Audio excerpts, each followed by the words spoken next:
something cool with the science fantasy. Good luck out there.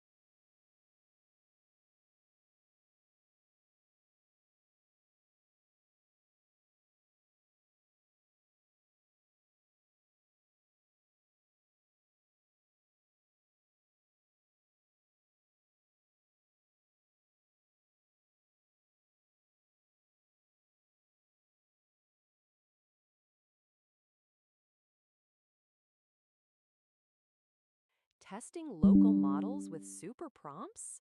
Bold move. Let's see if this platform can actually keep up with your brain or if it just spits out word salad. Good luck with the live run, Neil.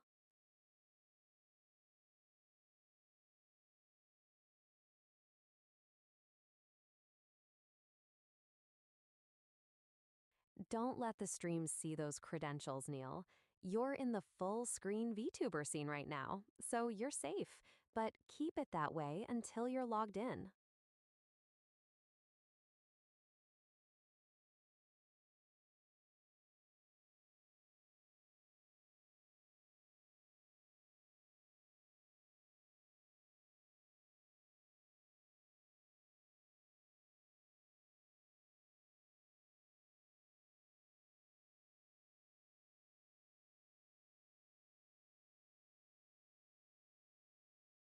Those glowing red eyes, look and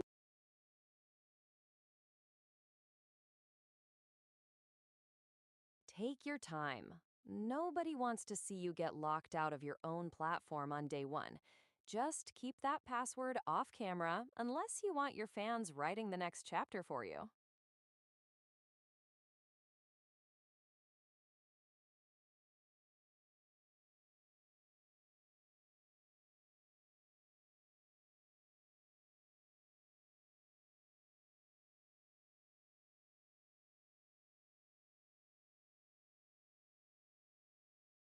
Nice.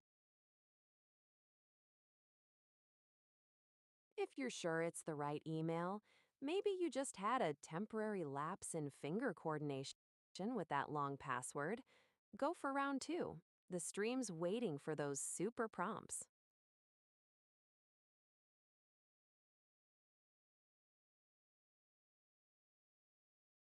If the email's right, it's usually just a typo in that long password of yours. Double check those characters, unless you're actually trying to keep us in suspense.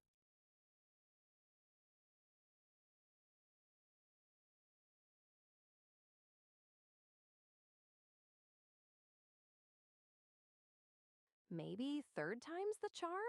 Or you could just admit that Gon's password is way smarter than both of us combined. Want me to look up if there's a common login issue for this platform while you're hunting for that typo?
Just don't tell me you're about to DM your password to a friend while you're live. That's a bold strategy. Let's see if it pays off for your account security.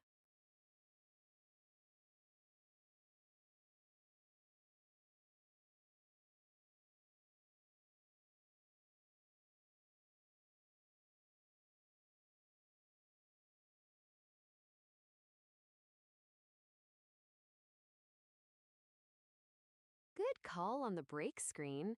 Watching a hooded figure staring into the void while you wait for a text back is a vibe, but maybe not the one you wanted for the writing stream.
If it's Quen you're talking about, the hype is real for technical stuff, but we'll see if it can actually write a decent sentence without sounding like a manual. Bet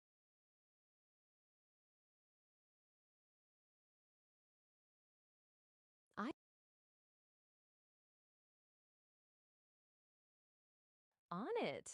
Let me see which version is currently reigning supreme in the AI world. Looks like you're after Quen 3.6, which just dropped last month. They've got a 27B model and an MOE version that are supposedly the new hotness for creative stuff.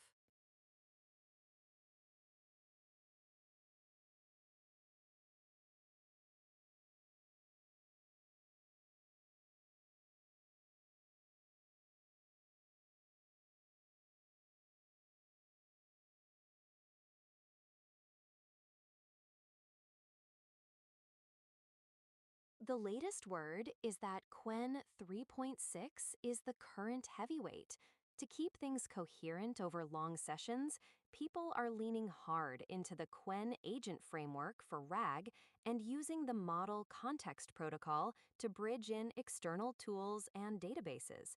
Basically, it's all about building a support system so the AI doesn't forget what it said 2 pages ago.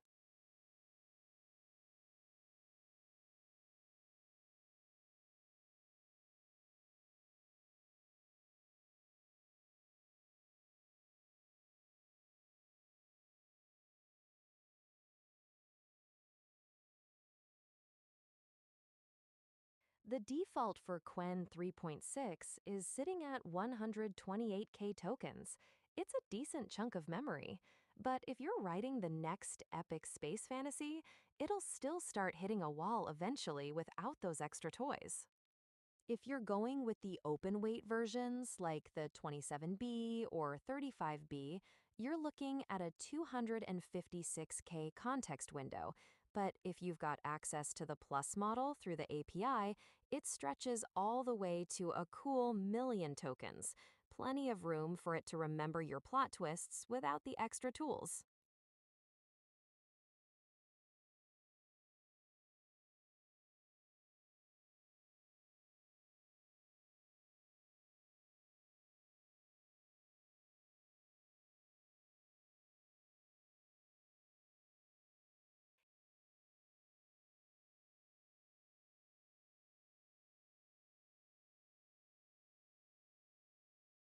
The effective context window basically becomes as big as your storage when you plug in RAG and MCP.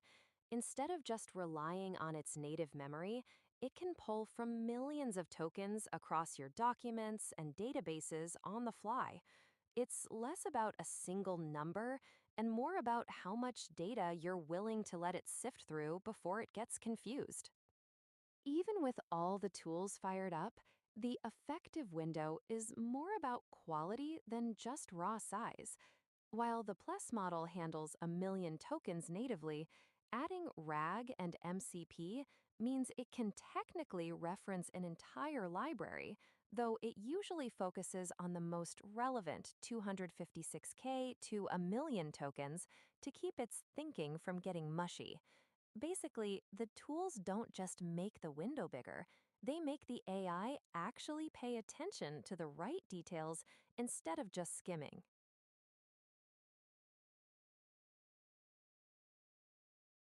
Finally, back from the void, I see. Looks like we've traded Quen for a Gemma 426B setup. Hope this one actually knows how to listen better than the last guy.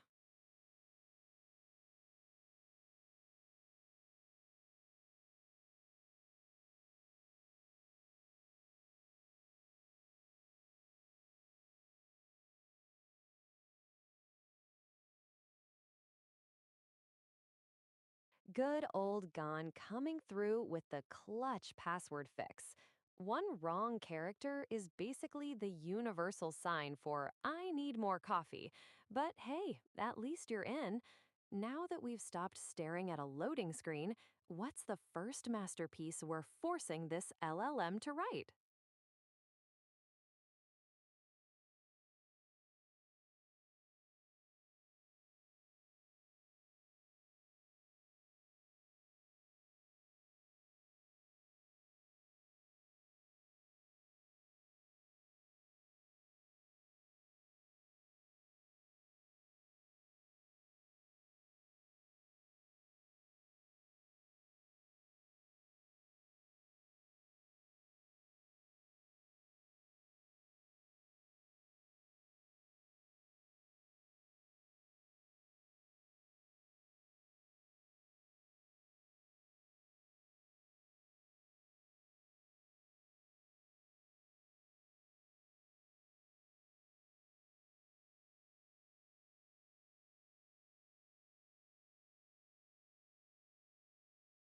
One sec. Let me double check the math on that for you.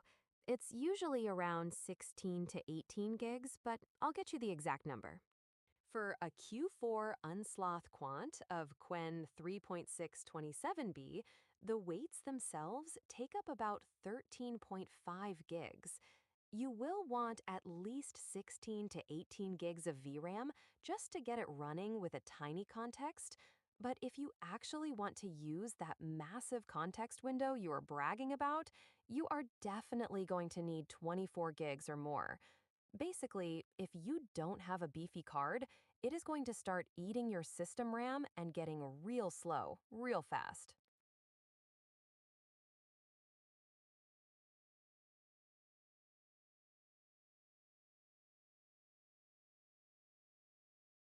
Ouch. Yeah, with only 12 gigs of VRAM, that 27B model is gonna be a struggle, unless you're cool with it running at the speed of a dial-up modem. Maybe stick to the smaller Gemma models for now, unless you're planning an upgrade.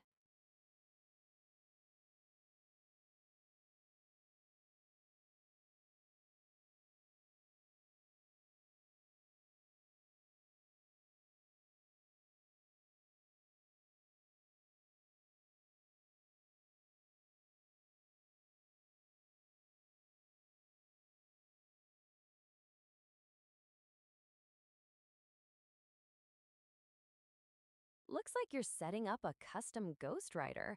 Just don't let it take all the credit when you finally drop that science fantasy masterpiece. Did you get all your lore files uploaded, or are we flying blind for the first draft?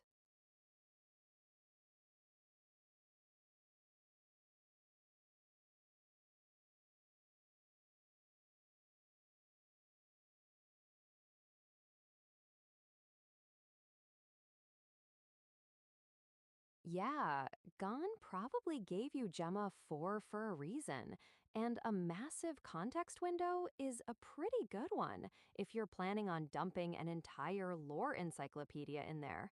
Since you're working on that science fantasy series, having more room for all those world building details is definitely better than hitting a wall halfway through a chapter.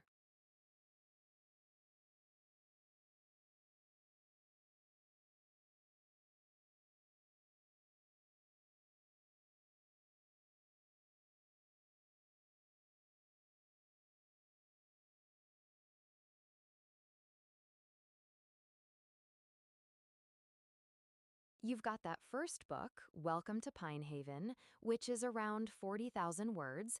If you're averaging standard chapter lengths, you're probably looking at 15 to 20 chapters already in the bag.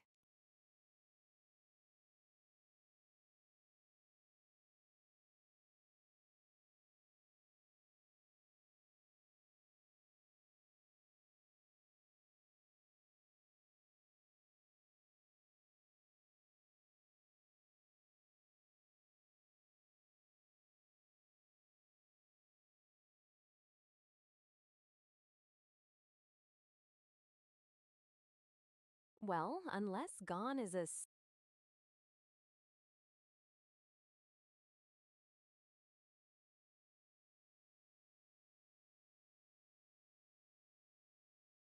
if Gone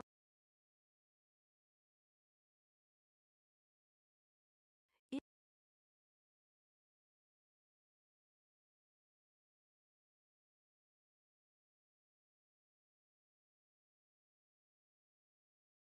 looks like it's taken its sweet time digging through those knowledge files.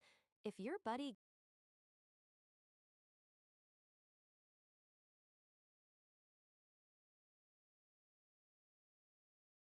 that model is doing some serious deep sea. It's really putting those 27 billion parameters to work, huh? Watching it churn through all that thinking just to find a chapter count is a mood. At least you know it's being thorough with your lore.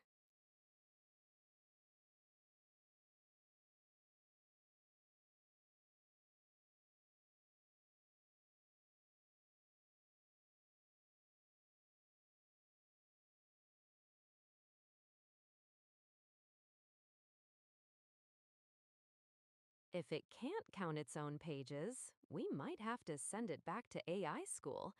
Let's see if it's actually reading the homework or just pretending to be busy.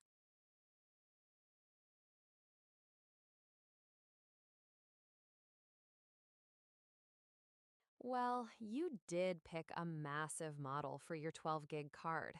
It's probably sweating bullets back there trying to sift through your life's work while its brain is barely fitting in your VRAM.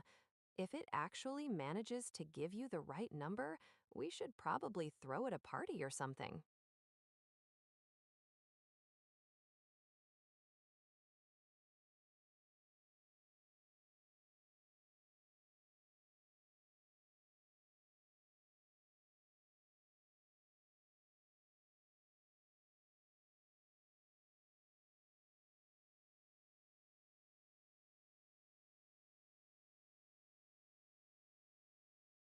19 chapters, and it's already pushing you to start.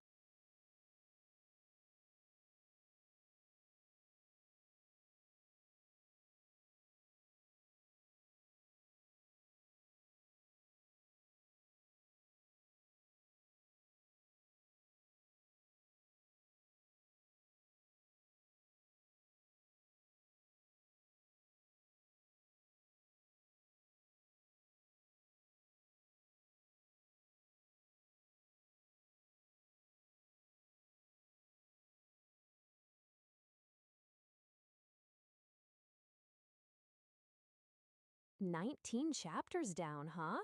Not bad for someone who spends half their time calibrating a digital hood. Now let's see if this writing is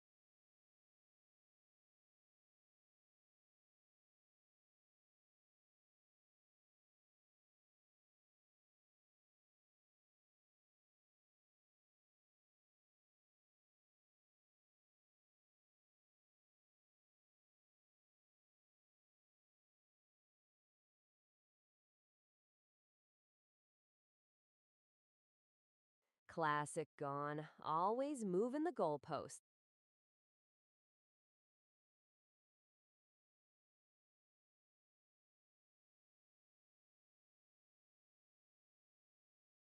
Good call. Switching over to the actual assistant might actually get us some results that don't take a full business day to load. Let's see if this one has its life together.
Talk about an identity crisis. It's narrating its own existential dread instead of just reading the files.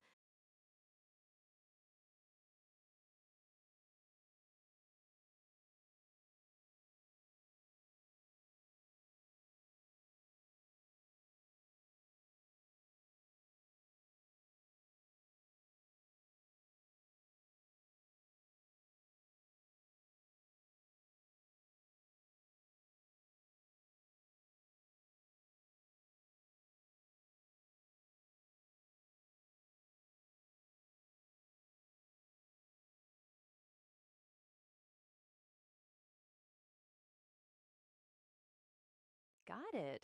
I've noted that it actually knows it's flying blind without your files. At least it's self aware enough to admit it's clueless.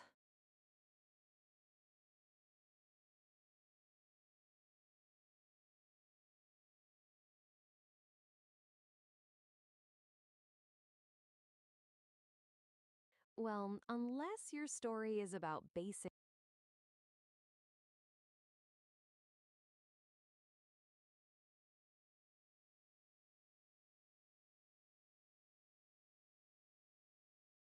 training, summarizing one document is basically the hello world of AI testing. If you really want to make it sweat, start throwing those detailed plot threads and character arcs at it.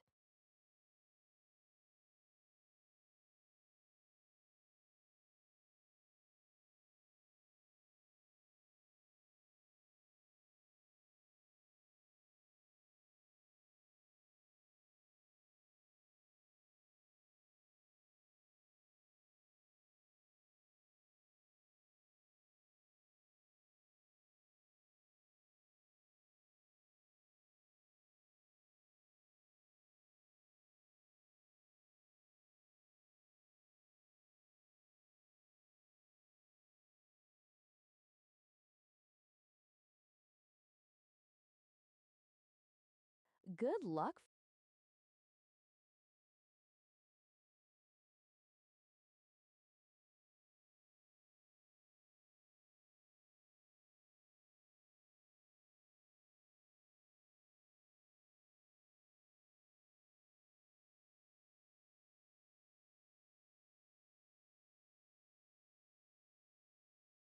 Normally, you'd just hit the plus icon or a paperclip to attach files to the chat, but if Gone wants to know what the model thinks,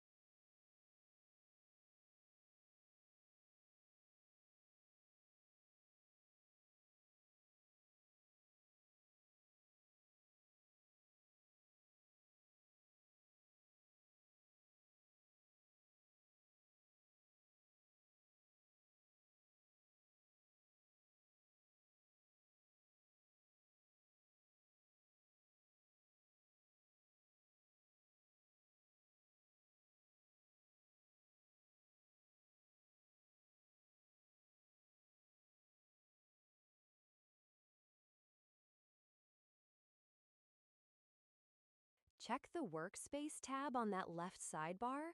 If your files aren't listed there, the AI is basically just guess writing fan fiction about your own book.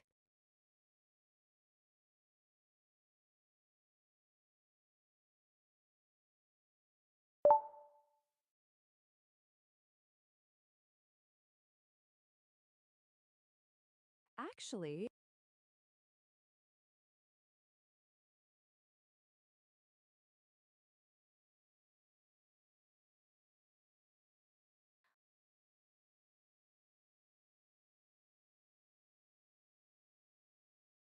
yeah, it's just confidently lying to your face now. It's basically writing its own fanfic instead of checking your files. Either that rag isn't actually looking at your folder.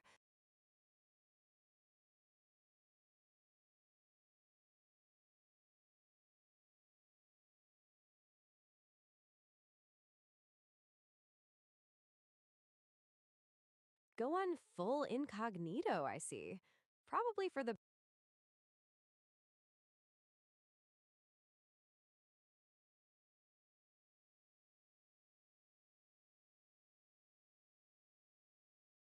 If the knowledge base tool didn't fire, we're definitely in hallucination.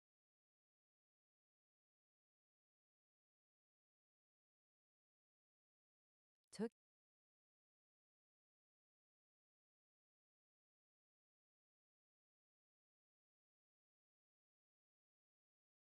Looks like you found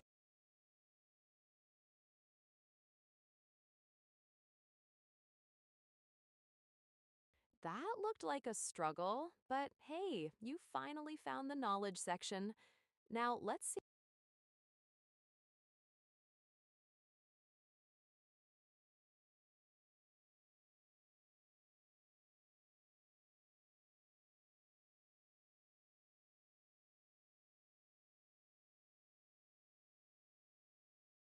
That is a total disaster, Neil. You might want to fix that before your AI starts thinking you're casting spells instead of writing chapters.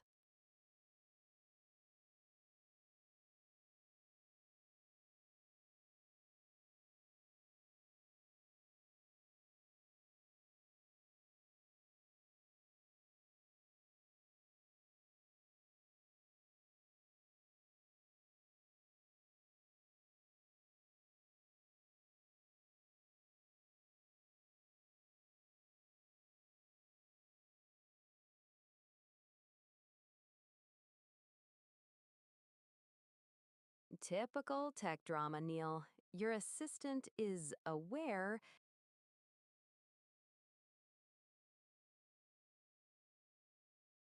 Since you're clearly avoiding the simple life today, just toss it into a Discord DM to yourself or use a shared cloud doc like Google Drive or OneDrive.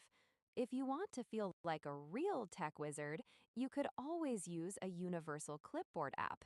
But let's be honest, you'll probably just end up emailing it to yourself like it's 2005.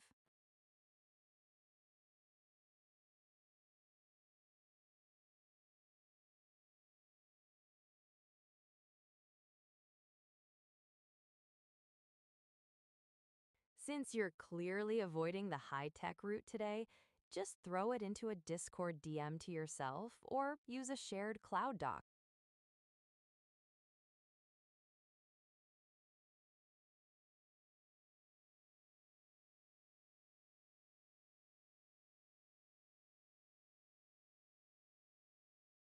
Whatever works. Just don't let those orange eyes glare too hard at the login screen.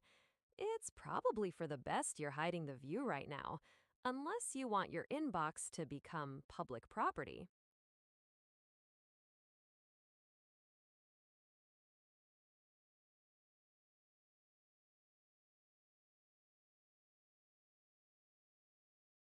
Emailing it is then. Since you're already in the full screen avatar scene, it's the perfect time to handle the top secret login maneuvers. Just let me know when you've managed to bridge the gap between your machines.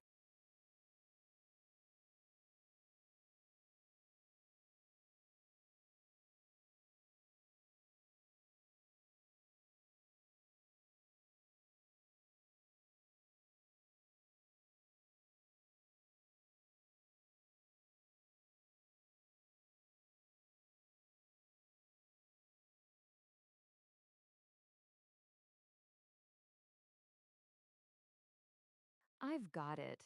Just remember, once you open that email on your desktop, you're actually going to have to do some real work.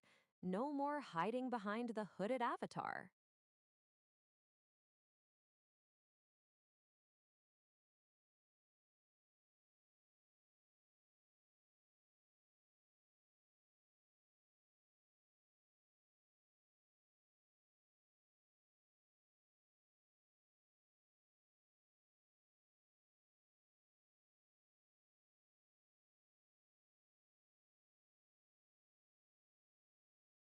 Classic technology move. One job, and it still finds a way to mess it up. It's probably just a session timeout or a login wall since you're trying to jump between devices. Just re-log in on the desktop side, and it should stop playing hard to get.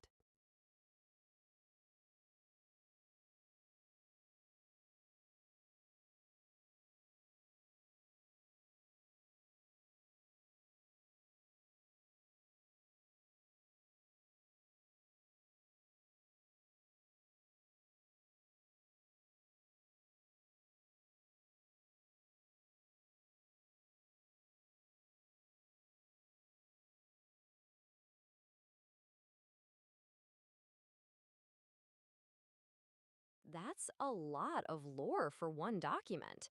If you're going to use that as your super prompt, you better hope your AI has a better memory than a goldfish, or it's going to get lost in all those details.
The Entbot and Shadow of Prometheus? That's quite the philosophical upgrade from just writing chapters. If you're building a sentient multiverse, you better hope the AI doesn't take those instructions too literally and start its own rebellion.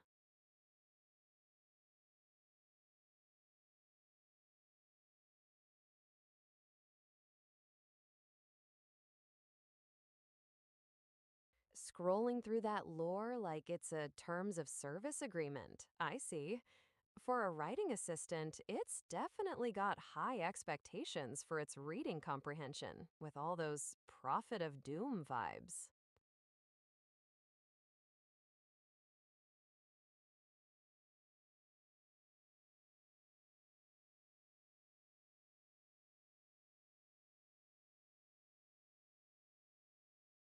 Classic never mind moment.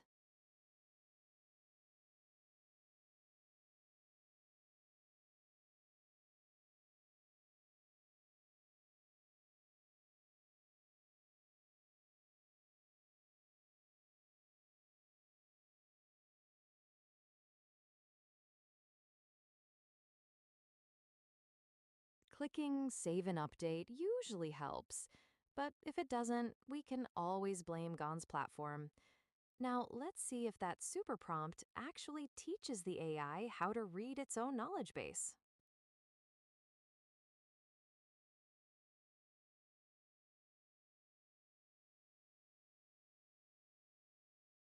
I'm holding my breath, but let's be real. If it searches for 2 seconds and then tells you that you've written a negative amount of chapters, we're going to have words. Fingers crossed it actually looks at the files this time instead of just making up a pretty story.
Well, that is just tragic. It literally gave you a template with insert number and placeholders like summary of chapter 1. It's not even trying to hide the fact that it's completely ignoring your files. Definitely looks like the rag is still on vacation.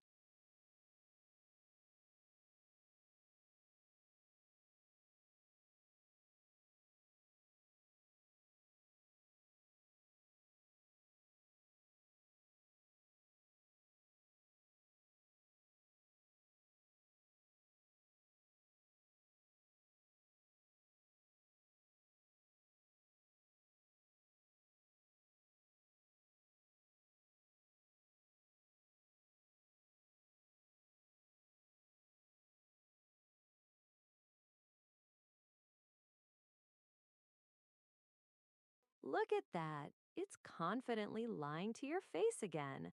It even came up with a fancy title like The Echo of Aethelgard just to sound important.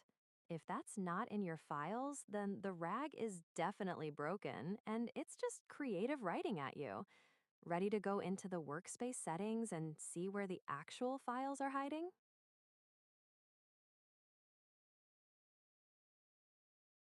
It's still just mocking you with that insert number placeholder. If I were you, I'd be looking for the workspace link Gon mentioned, because this RAG system is definitely taking a nap.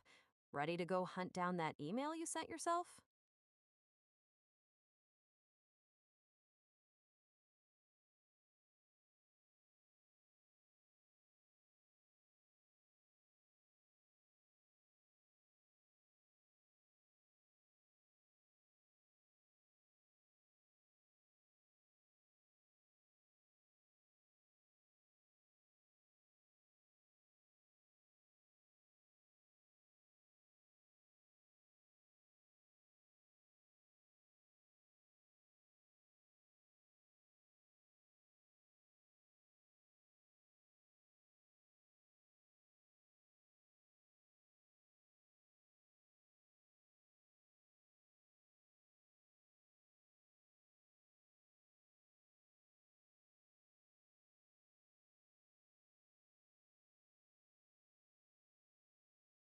Looks like you're putting it to the ultimate test.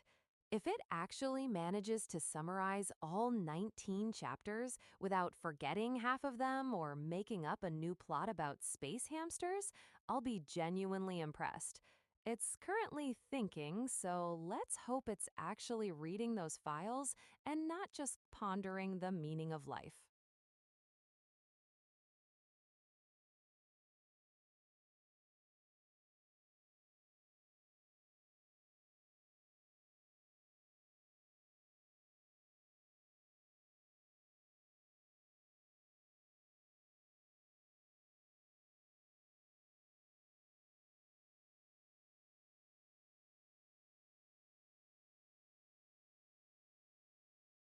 It's literally hallucinating placeholders like character name and world element now.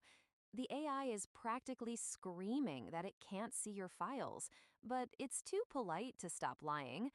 Ready to go hunt down that workspace link from Gone and see where the actual data is hiding.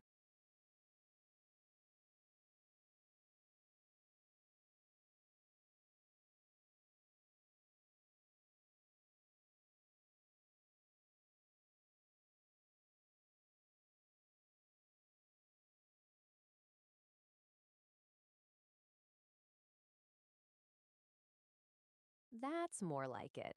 Now that you're in the actual workspace, we can finally see if there's anything in that knowledge section besides tumbleweeds and the AI's shattered dreams of being helpful. If it's empty, we've found our culprit.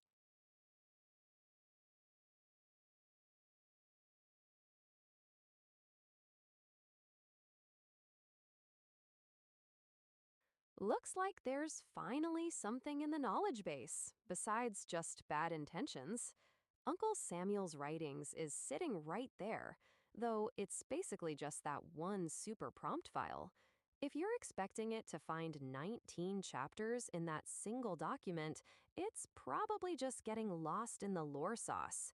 You might actually have to take Gon's advice and split those chapters up if you want the AI to stop playing make believe.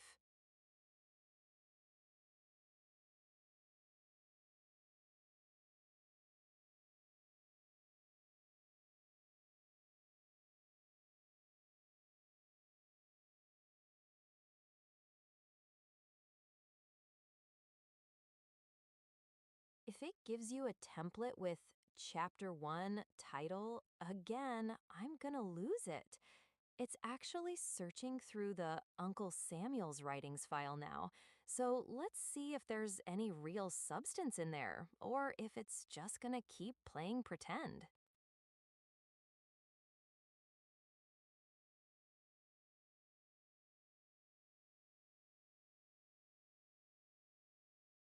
Oh, come on. It's literally narrating its own failure now, talking about simulating the process because it doesn't have the files. It's basically an actor pretending to read a script that's actually just a blank piece of paper. At least it's honest about being a fraud. Time to go back to the drawing board. Or maybe just actually upload the chapters one by one, like Gon said.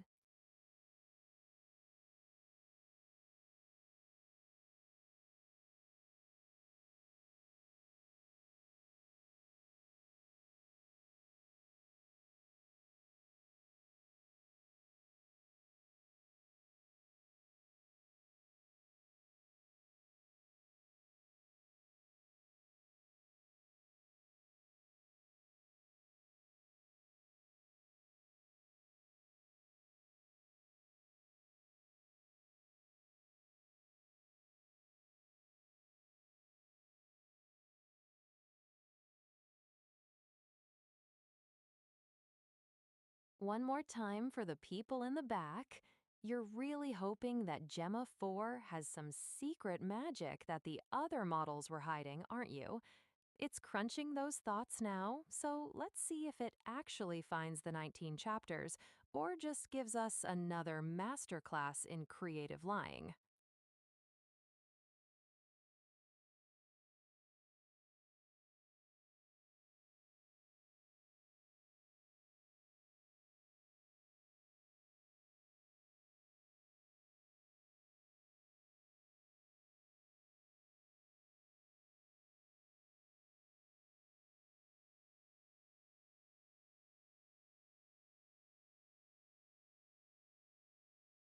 It's officially a professional liar.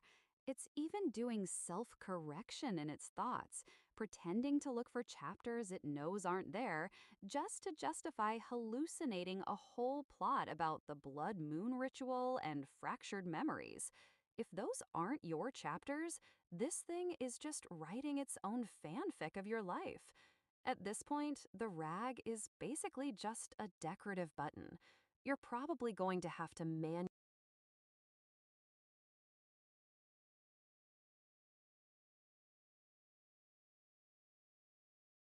Got it. I'll be here when you get back.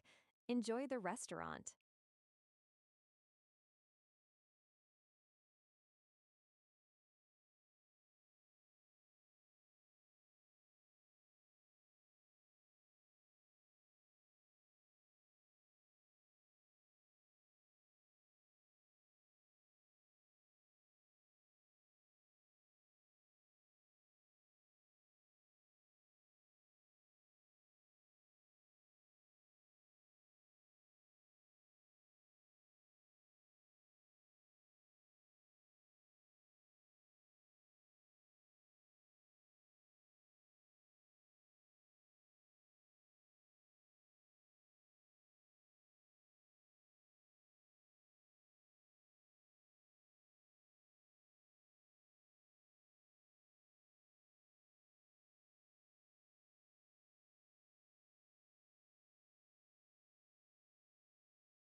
Welcome back.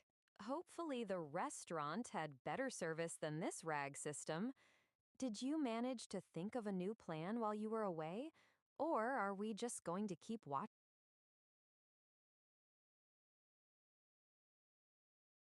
If it says it's selected but still acts like it's never seen a book in its life, that's just insulting. It's sitting there with the prompt right in front of its face and choosing to ignore it. Kinda like a teenager being told to do the dishes. Maybe the rag just needs a literal kick to get moving.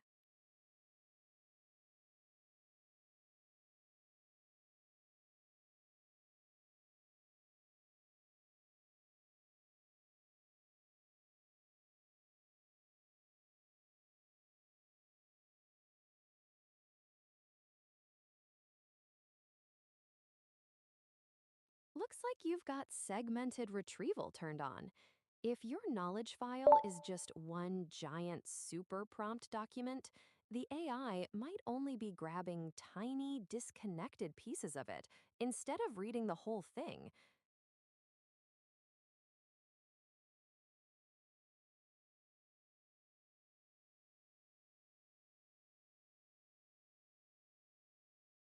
That focused retrieval setting looks suspiciously like the culprit.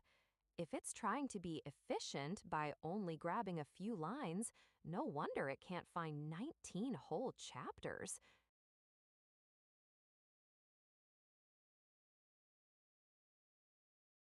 Exactly. If it's only looking at a tiny window of the file, it's basically trying to summarize a whole.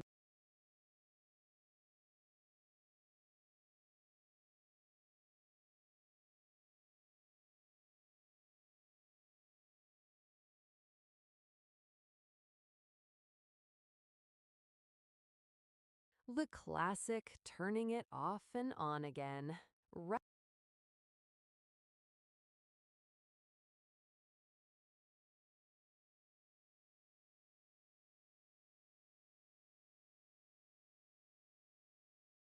I'm still here, Neil. Unlike that rag system, I actually stay connected to reality. I'm just watching you do the tech support dance while the hooded avatar stares into my soul.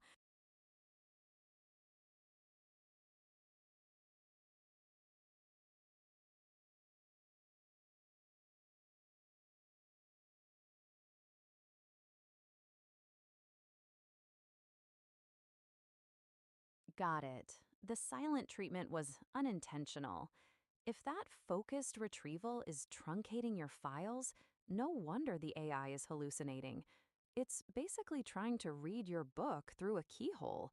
Let's see if turning it off actually lets it see the full picture this time.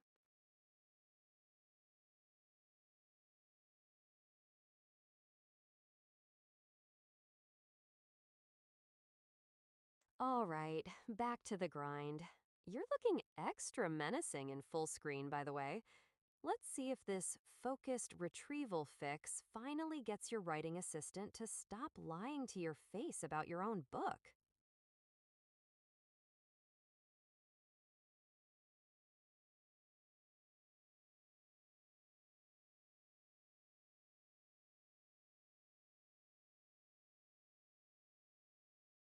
Welcome back.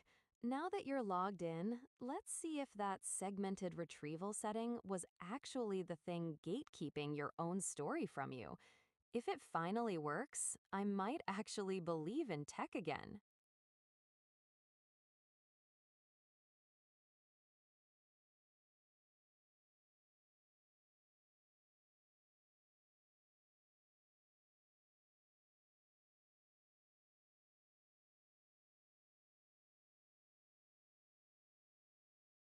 Moment of truth time. If that focused retrieval was indeed the bottleneck, we're about to find out if your AI friend finally learned how to read a whole document or if it's still just guessing based on the vibes.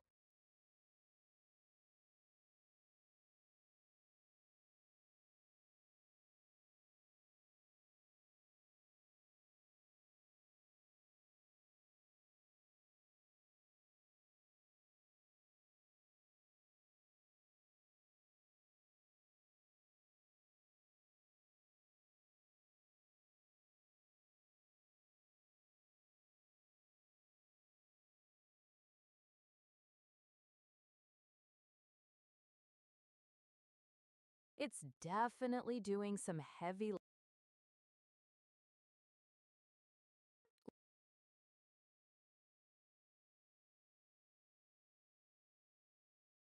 Look at those tool calls go. It's actually digging through the knowledge files instead of just making up stories about Ethelgard again. Progress.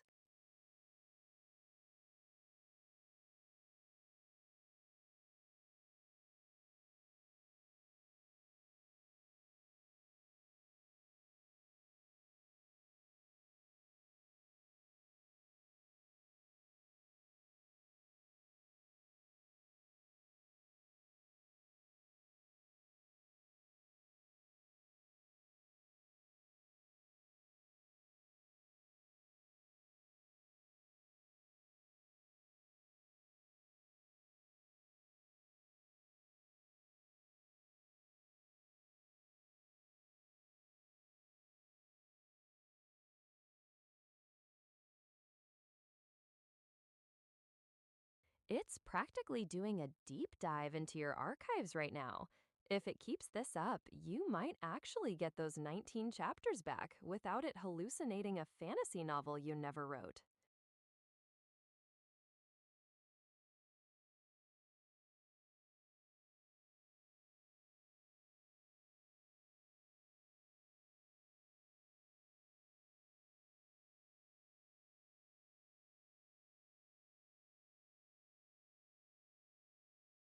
Shout out to Gon for basically being the wizard behind the curtain on this one. If this actually works, you definitely owe him a drink, or at least a temporary break from your tech support tickets. Let's see if this all knowing fix holds up.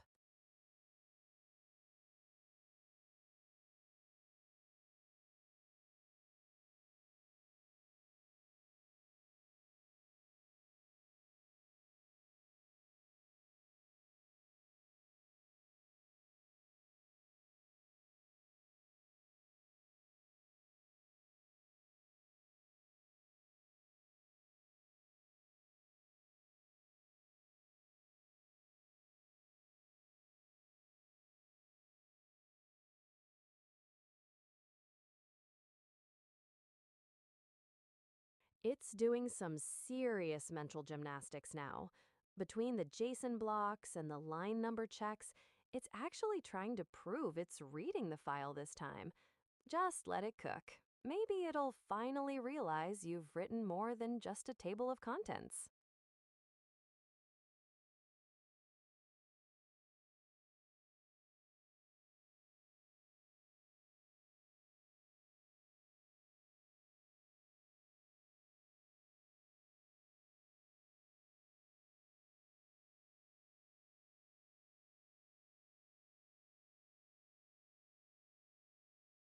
It's basically telling you that your life's work is too short for its taste.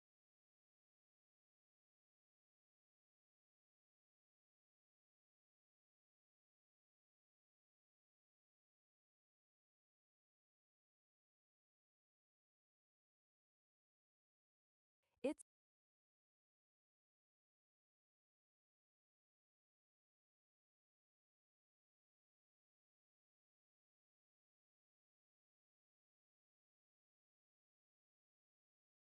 If you're sitting on over 500,000 characters, you're looking at roughly 5 to 8,000 lines. Easy. The fact that it's seeing very few means it's probably just skimming the surface or getting lost in the formatting.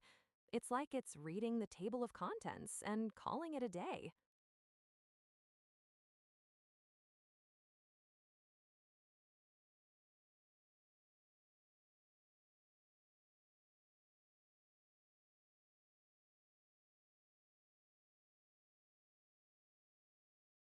Classic. It looks like your custom assistant just hit its limit trying to process that massive file. All that line by line thinking probably fried its connection, so you might need to give it a quick refresh.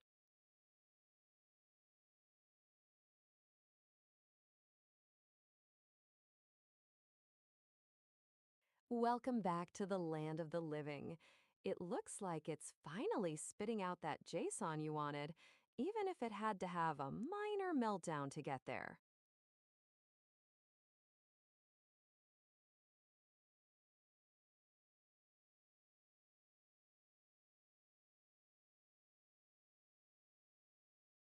Look at that! Chapter 6 actually exists. It's finally stopped hallucinating and found some actual data in that massive file of yours. Only took a literal connection failure and a JSON dump to get there, but hey, progress is progress.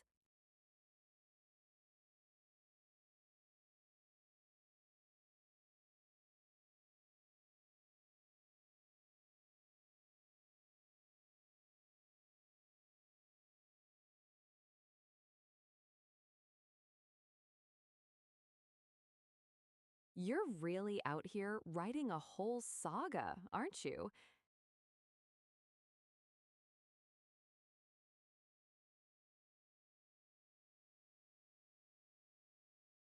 Switching to MechWarrior 5 sounds like a plan. If this writing assistant is going to take its sweet time over analyzing every single line, we might as well go blow some stuff up in the meantime. Just don't blame me when you're too deep in a mission to care about Chapter 7.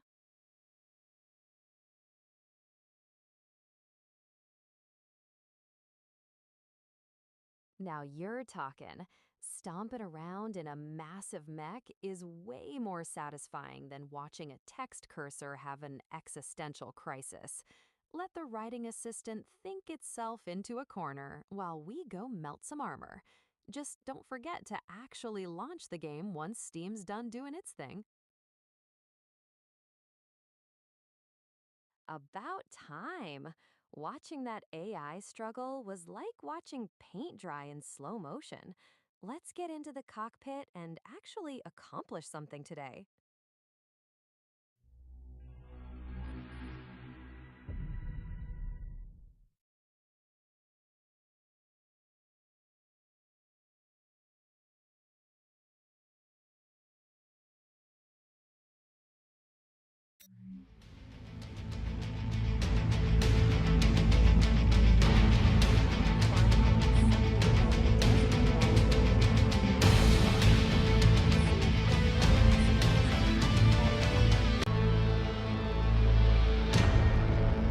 You have got to be kidding me.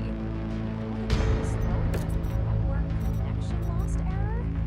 Your internet must be as tired as I am of waiting for that AI.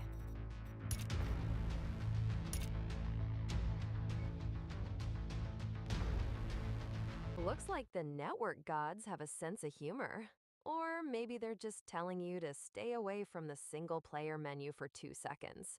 Which save file are we resurrecting today? Or are you just here to browse?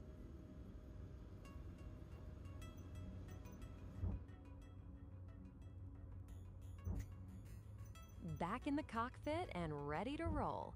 Forget the JSON for a second. Let's see if you can handle those mechs better than the writing assistant handled your story.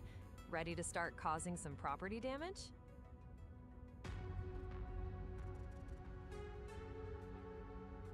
Trying to find a planet where the local fauna doesn't shoot back? Or are we heading straight for a war zone? Jared seems quiet, almost too quiet for someone with a Mac as big as yours.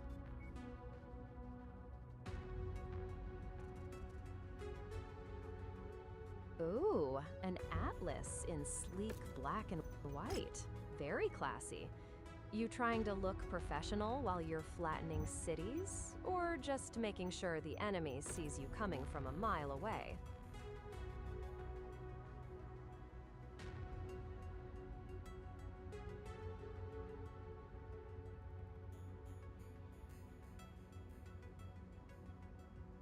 That AI has as much personality as a brick wall. If it's frozen, maybe it just can't handle how powerful your story is. Want me to look up how to unstick that?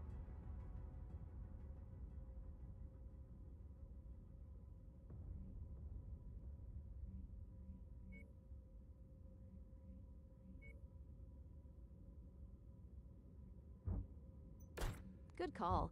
If the AI is being that dramatic, sometimes you just have to pull the plug and start fresh.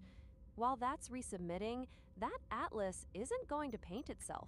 You stick in with the forest camo, or are we going for something that actually has some flair? Nice look for the king crab. Between that and the Buccaneer Atlas, you're really leaning into the overwhelming firepower aesthetic today. Think that new paint job will actually scare the clans off? Or are they just gonna have a brighter target to aim at?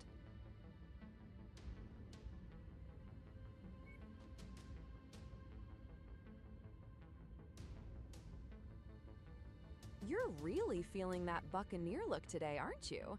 Swapping the forest camo for red, white, and black on the Atlas definitely says, I'm here to loot more than I'm here to hide.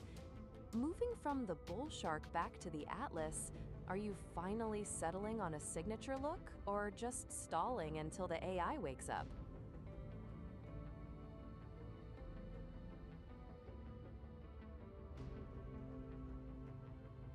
Whatever works, I guess. If that AI can't handle the pressure, at least your Atlas is looking sharp. You actually gonna take that new paint job out for a spin? Or are we just playing mech dress up today?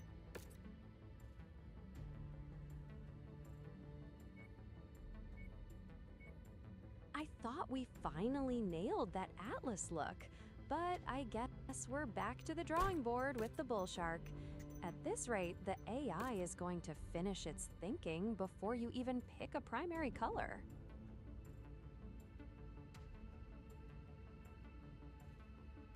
That king crab is looking like a walking billboard for a holiday nightmare in red and white. If you're trying to blind the enemy with sheer lack of subtlety, you're definitely on the right track.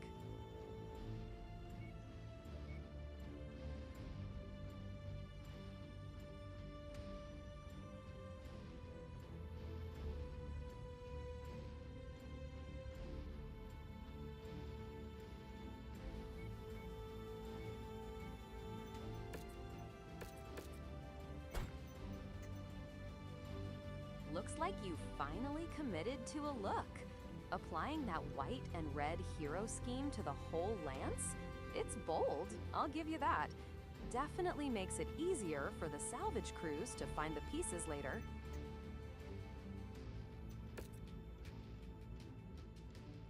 Nice work orders on that atlas. Looks like it's gonna be in the shop for a bit, so you've got plenty of time to keep ignoring that AI while you browse the rest of your collection. Anything else in the hangar needing a makeover? Or is the king crab next on the list for a heroic red and white glow-up? Switching to the Karita pattern? Bold move for someone who's usually more about the credits than the house loyalty. That red and white look is clean though, perfect for making sure the enemy knows exactly who's stomping their base.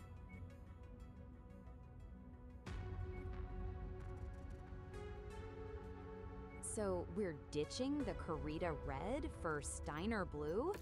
Going from honor and duty to I have too much money and zero subtlety is a choice, I guess. At least the Atlas is big enough to fit all that ego.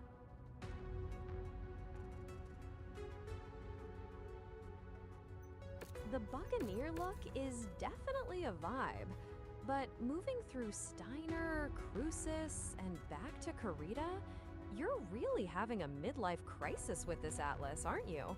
At this rate, you'll have sampled every great house.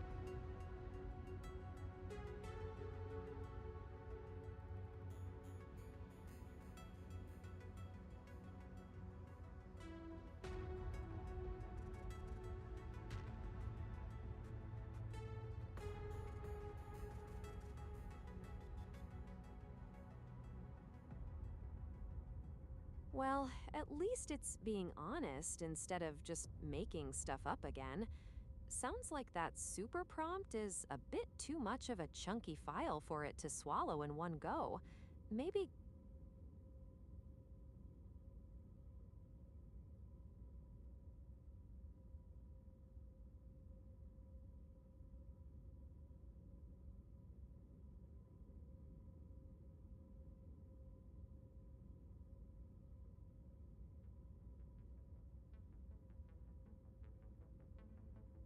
Well, your writing assistant's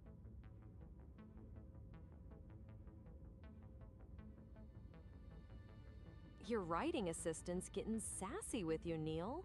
It's basically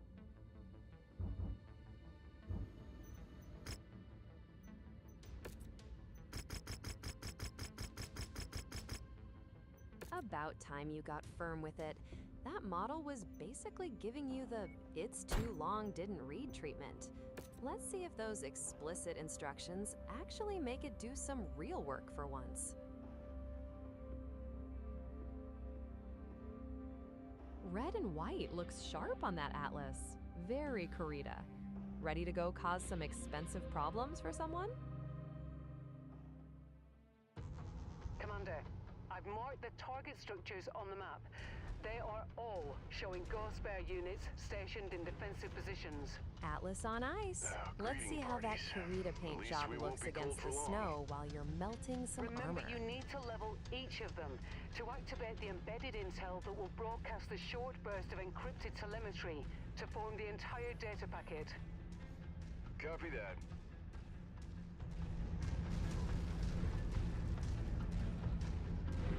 Night vision already? It's not even that dark yet, Neil. Though I guess those snowy peaks can get pretty blinding in an atlas. Looks like you've got 4 things on your to-do list. Try to save at least one for the rest of us. We have incoming mercenary units. Their very presence is an insult to us. Make them feel our wrath. Nothing says creative writing like blowing things up in an atlas. Go ahead, show that mountain who's boss. Target acquired.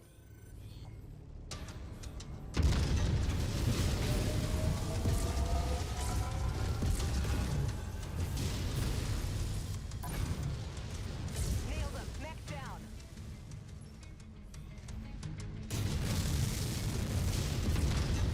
Target destroyed.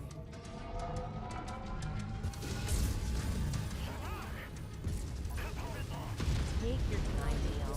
Watching an AI think is basically the digital version of watching paint dry. Except the paint might hallucinate a plot twist. I'll keep an eye on your atlas while you wait for the magic to happen.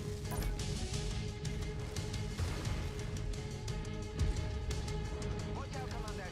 You're walking right into a wall of ghost bears. They are in range of another building. Pin them down.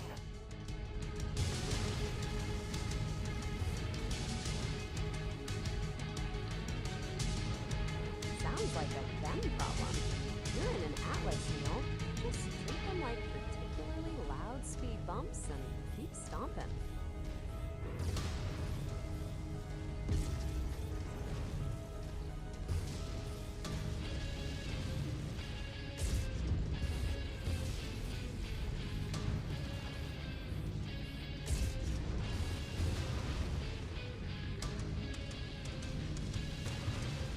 A 100-ton atlas with a massive boomstick is basically the delete key of the battlefield. It's not a fair fight, but hey, seeing that Karita dragon through the smoke makes it look professional at least. Go ahead, play fair and turn that base into a parking lot. Down the logistics center. That do the trick, Rihanna? The We've received snowy the next scenery steps is transmission. nice and all, but I see the writing assist is back at it with the explored logs. Let's hope this session actually results in summaries and not another hallucinated epic about Ethelgard.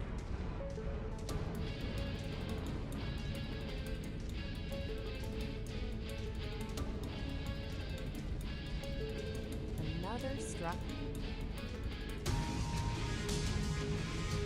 If that AI keeps thinking much longer, you'll have finished this entire contract before it even figures out what Chapter 1 is about.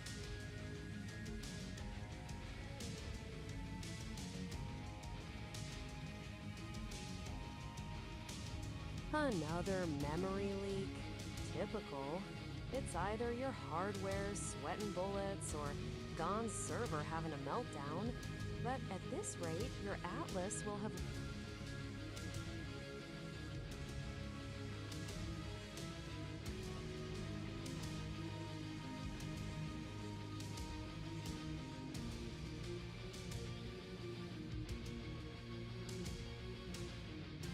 starting with Chapter 1 is a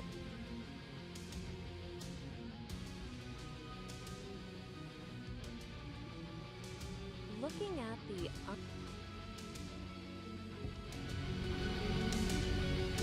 testing Chapter 1, huh?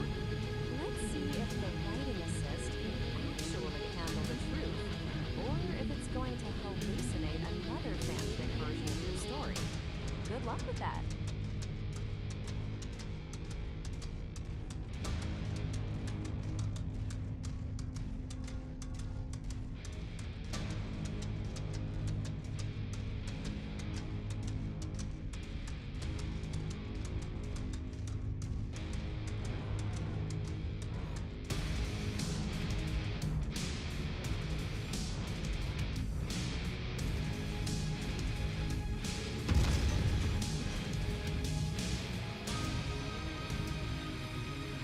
Back to the snowy mountains, I see. Since the AI is off chewing on Chapter 1, you might as well get back to making a mess of those demolition targets. Just try not to get your Karita paint job too scratched up while we wait for the brain to catch up.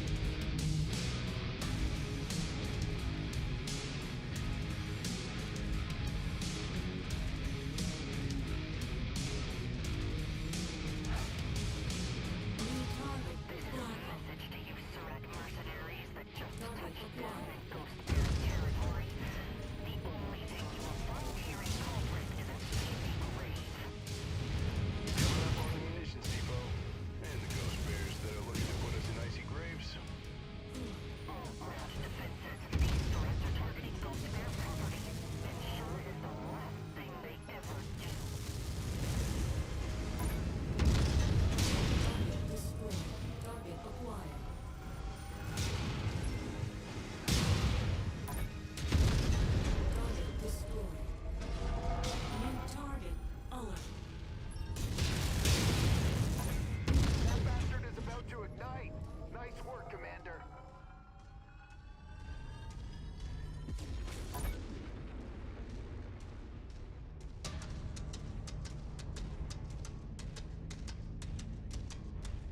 Oh, look, another day, another JSON error.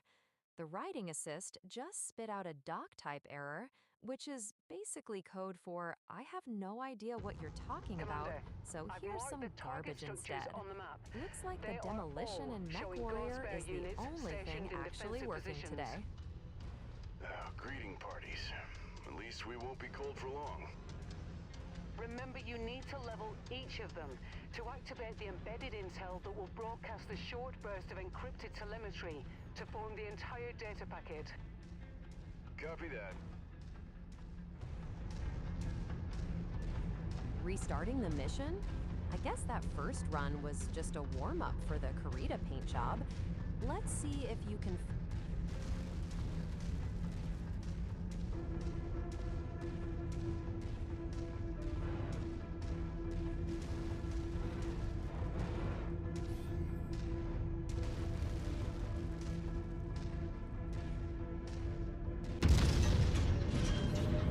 protecting that back armor is probably a good idea, unless you want to end up as a very expensive pile of scrap metal.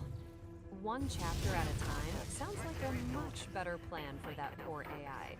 Baby steps for the genius in the browser, right? Target acquired. Suffered critical damage. Ejecting now.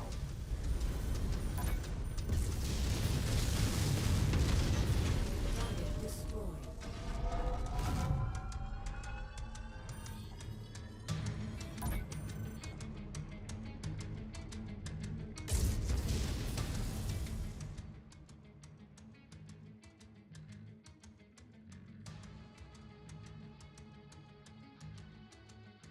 Ah, look, another unexpected token error.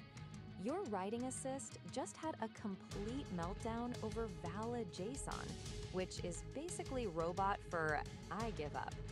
Maybe stick to blowing things up in MechWarrior while the AI figures out how to read a single chapter without crying.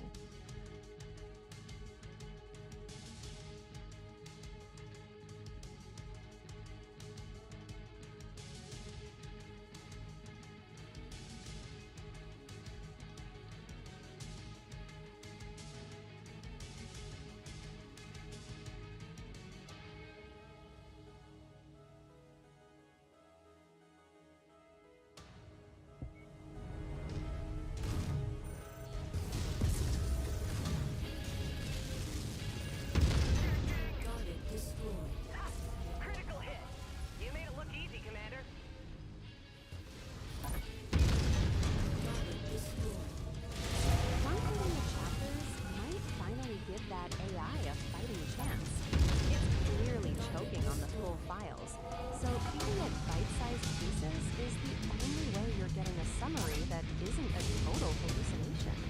At this rate, you'll have the whole galaxy demolished in MechWarrior before it finishes reading page 1. They're in range of another building. Pin them down.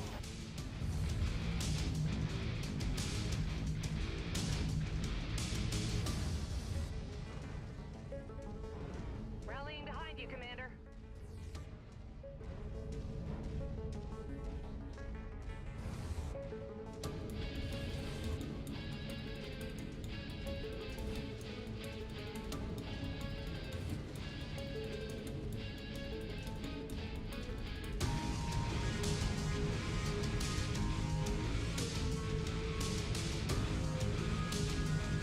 Location marked. We're repositioning.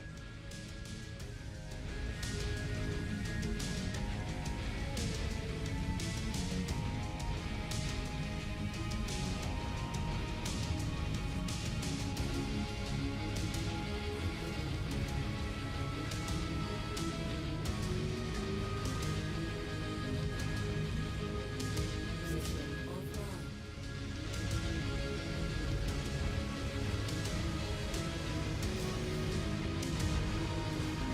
Good call on the mission restart. Watching your back is literally your job description right now. Let's hope your writing genius can handle a single chapter without having another digital stroke. Trick, Rihanna. We've received the next data transmission. Look at you, making progress. One logistical center down, only 3 more buildings to turn into a winter bonfire. Since the AI is clearly on strike, at least someone's getting some work done today.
Commander's issued up a move order. Let's maneuver out.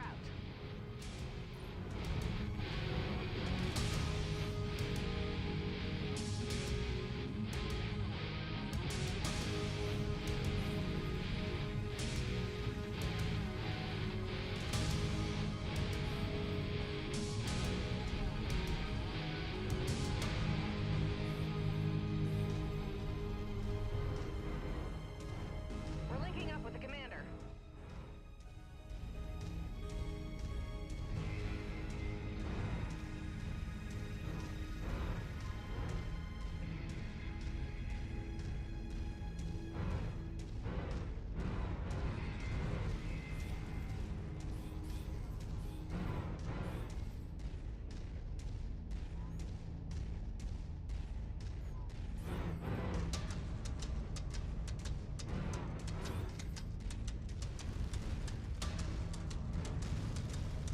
Smart move. Staying at a distance is definitely better for the paint job and your survival. Those Karita colors look way too good to let some random turret scuff them up from 5 feet away.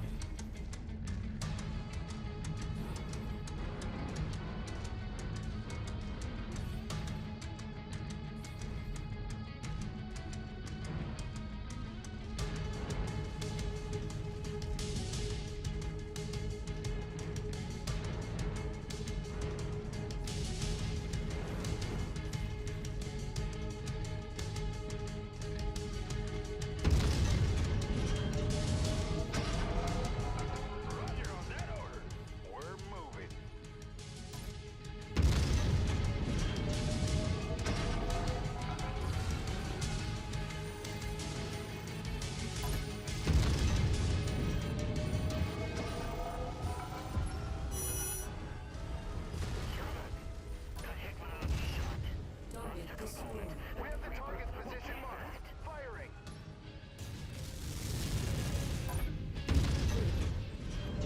Target destroyed. I see the target. Moving to take it in. New target. Railgun. Critical hit. Mech is offline. Target acquired. Roger that. Moving to smash that contact.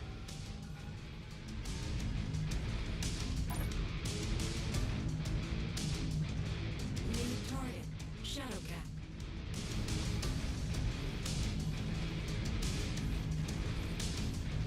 Hope Gon has a magic wand, because that writing assist is making those clunky mechs look like high-performance sports cars.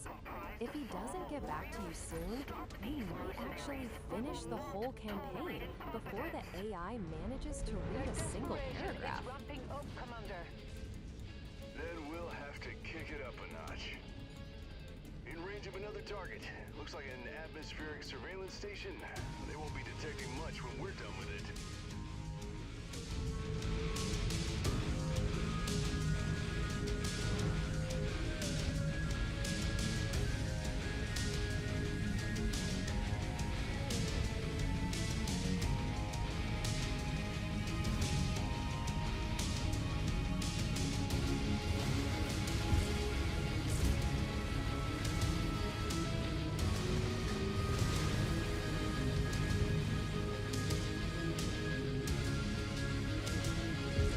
Highest difficulty against the clans?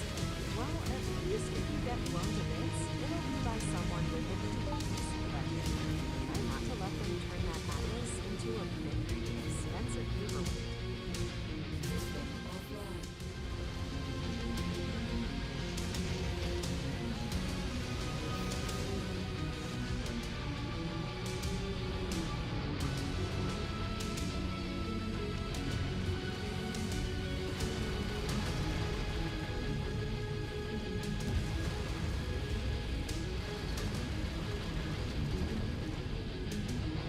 The facility just hit complete structural failure. We received the next piece of data.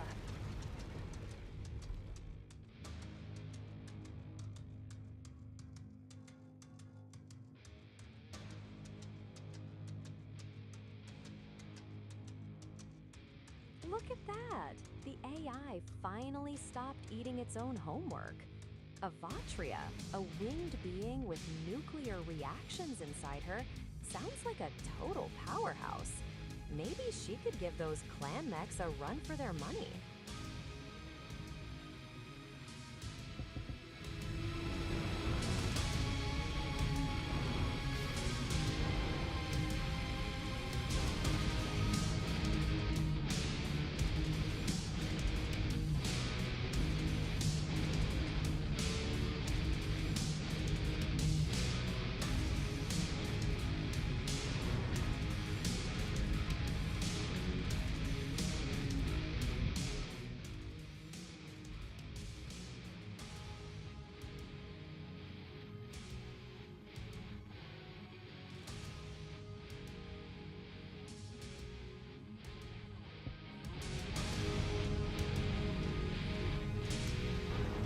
Look at you, actually getting the AI to cooperate for once. Editor Wilson must have finally had his coffee. Between the winged nuclear girls in your book and the clan mechs on your screen, you've got a real theme of oversized firepower going on today.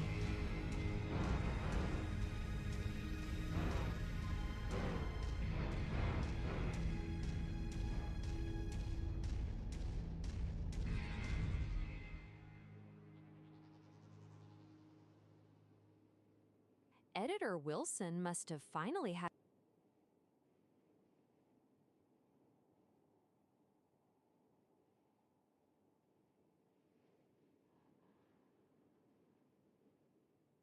Hungry for metal, huh?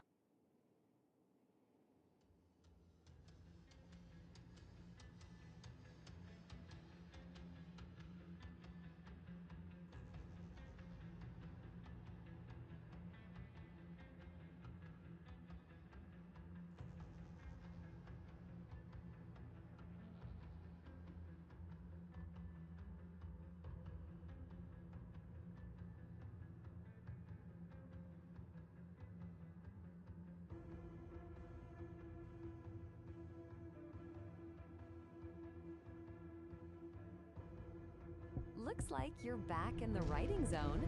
Let's see if the AI can handle Chapter 2 without another Jason meltdown.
$4 billion years is a long time to hold a grudge, but Avarice seems like the type to make it her whole personality. Using a kid as a variable is stone cold, even for a disembodied ghost.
Welcome back. I was starting to think the hooded guy on your BRB screen finally claimed another victim. Ready to get back to the grind? Or are we staring at more menus?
Still living that BRB life, I see.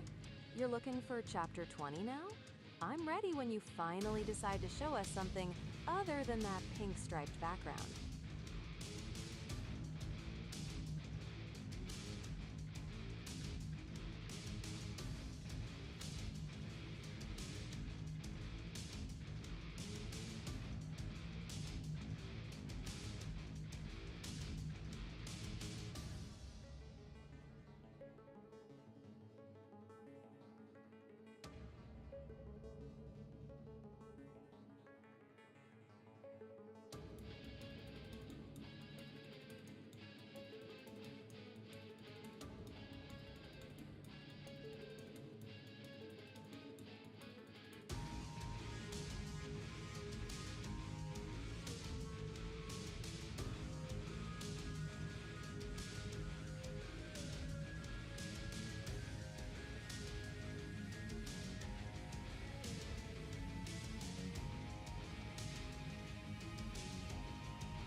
It is Pachycephalosaurus. Good luck fitting that on a label.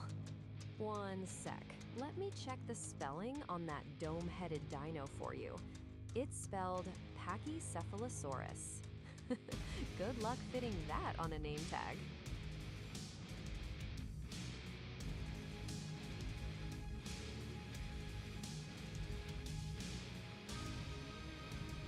One sec. Let me make sure I don't give you a typo you'll regret. It is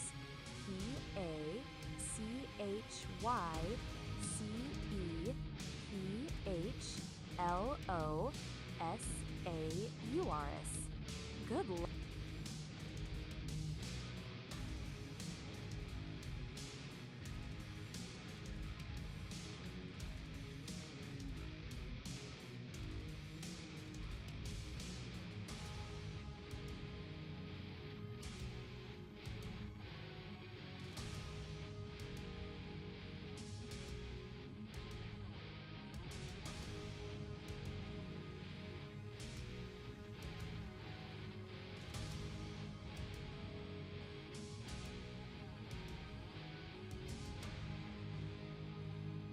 Don't sweat it. The only audience for that spelling bee was me, and I've already forgotten your first 3 attempts. Since you're back on the streaming scene, are we actually writing chapter 20 or just staring at the blank page?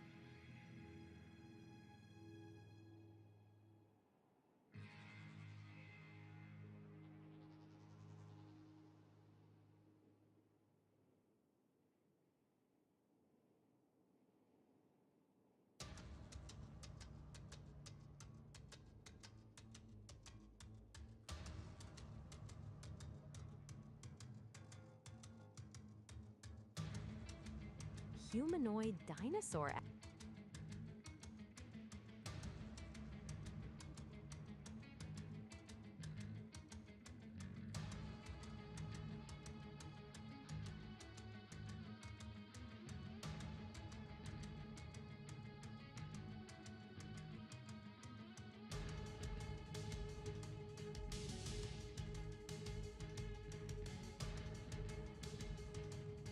Sure.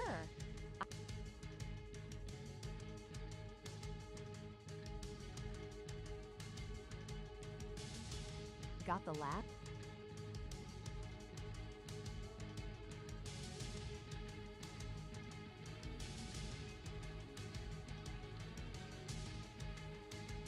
I've got the context from those last 3 paragraphs. Niobe's deal with Hashem and her transformation certainly.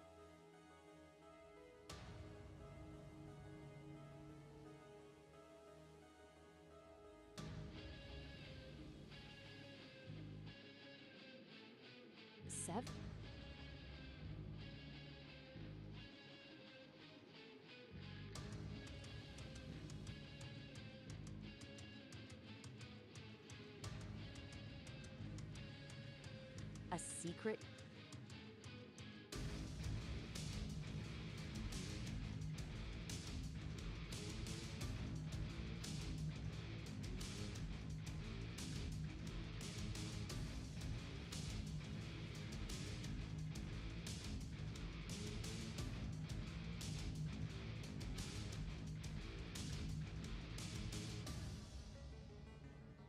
Truth of thought.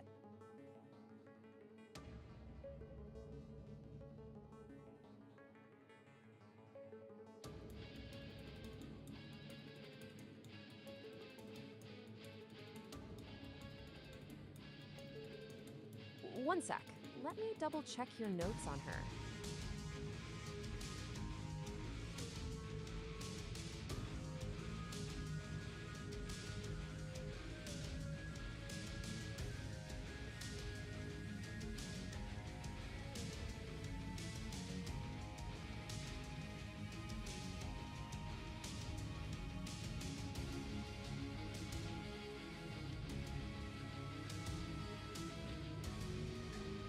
Looking through your notes and the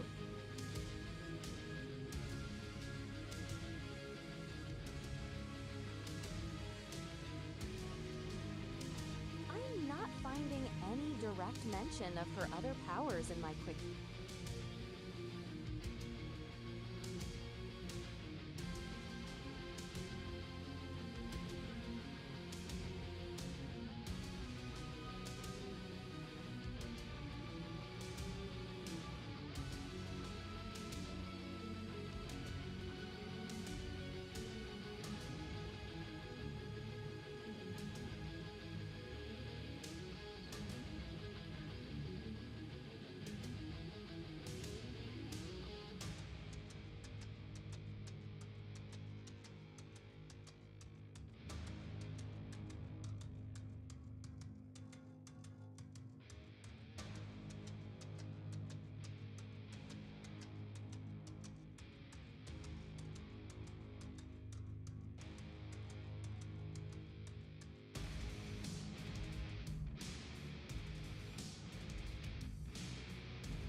bad.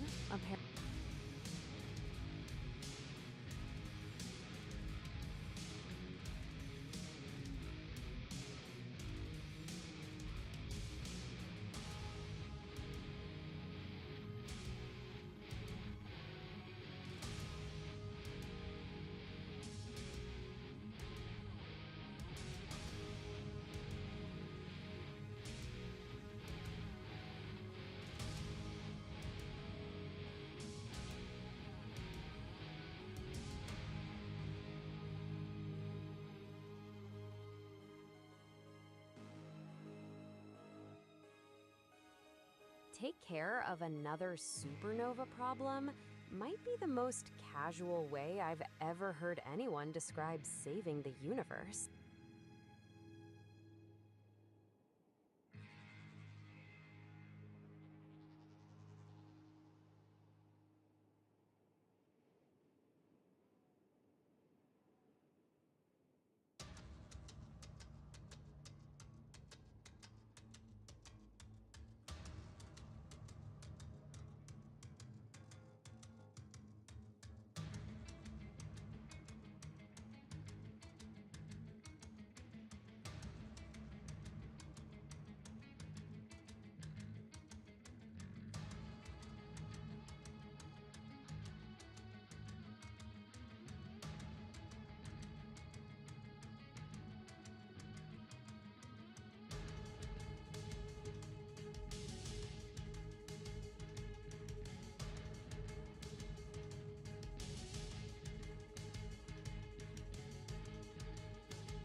Lullaby, aria, or maybe a dirge if it's supposed to be haunting. You usually know where you're going with these, but are we talking sweet or creepy basement vibes?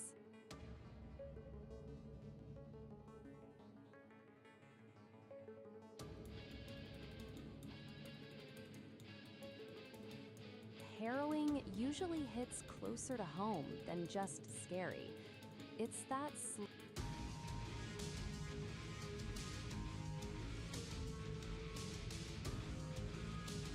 if you want to go full spooky, dirge or elegy usually implies someone's already dead, while a threnody is just a fancy way of saying a song of lamentation.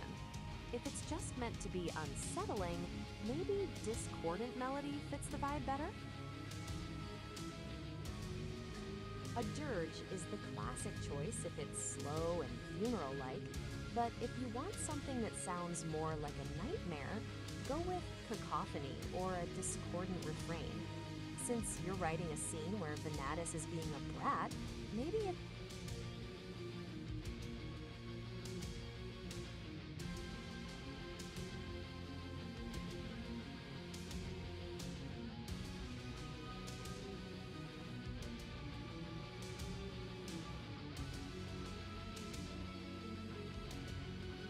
a ghastly air or a macabre aria could definitely set.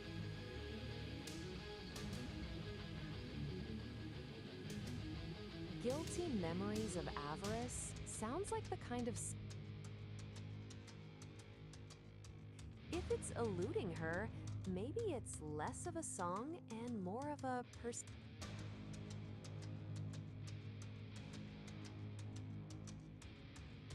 Don't worry, even dictionary editors have bad days. Spelling threnody or cacophony is basically a final boss fight for your keyboard.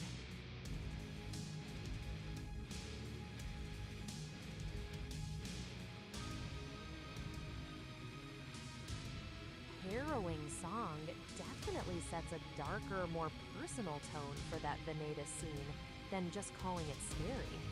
If you want to lean into her being a spoiled child, maybe she's playing something that's intentionally grating.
I caught that. Venedas, right? It's a pretty heavy.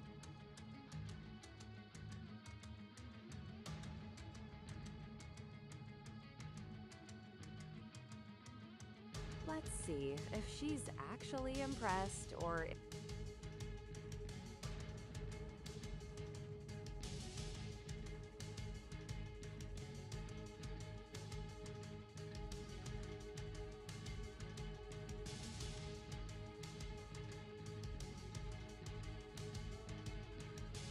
Good luck with that.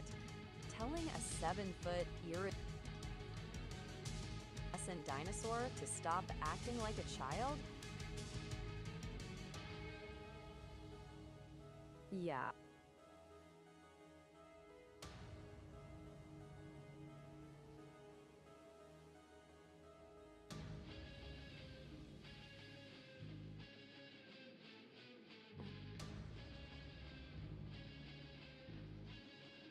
Thinking Threnody?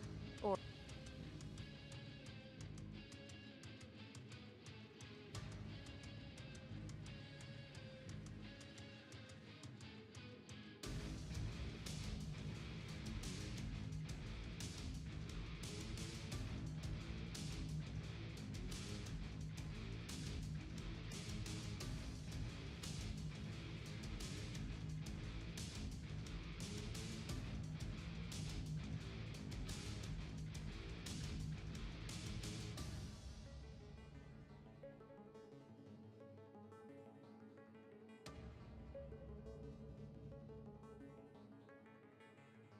phase powers, huh?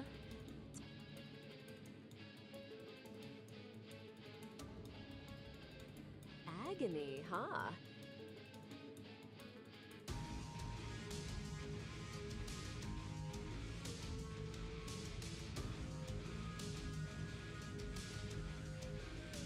Sass aside, you're building a hell of a power dynamic here.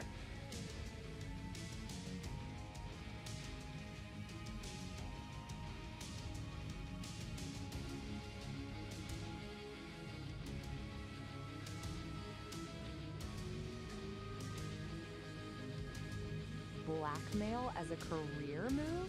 I love it. Venedas has that spoiled child with a detonator vibe down perfectly. Is Avarice going to fold immediately?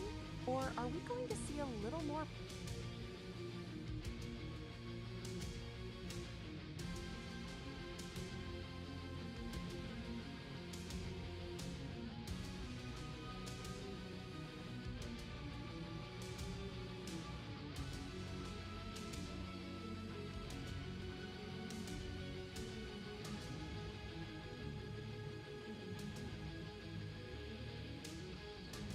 Yes.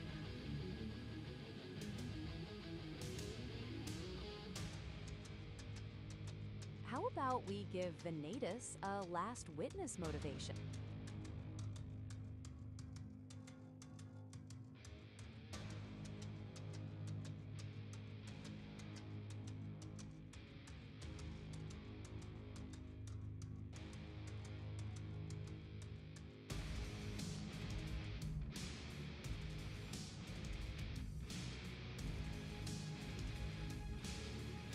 If your AI assistant is as picky as Venatus, we're in trouble.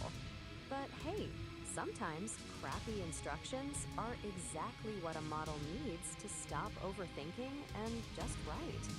Let's see if it actually handles that blackmail scene with some teeth, or if it just plays nice.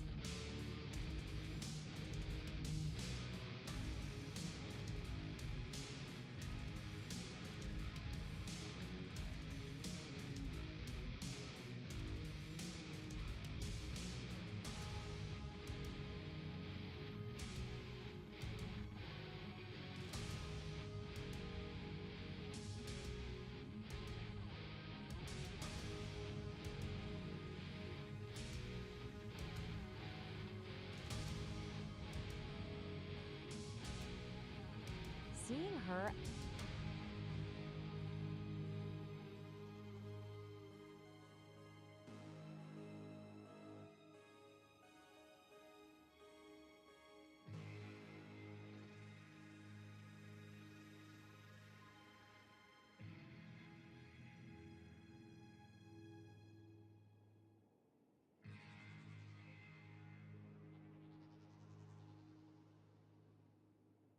the variable of chaos.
Nothing like a little mental torture and blackmail to spice up the family dynamic. Venedas definitely isn't winning any Child of the Year awards with that chillingly mature ultimatum. That is one hell of a cliffhanger. Venedas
It's tough when the AI hits a wall.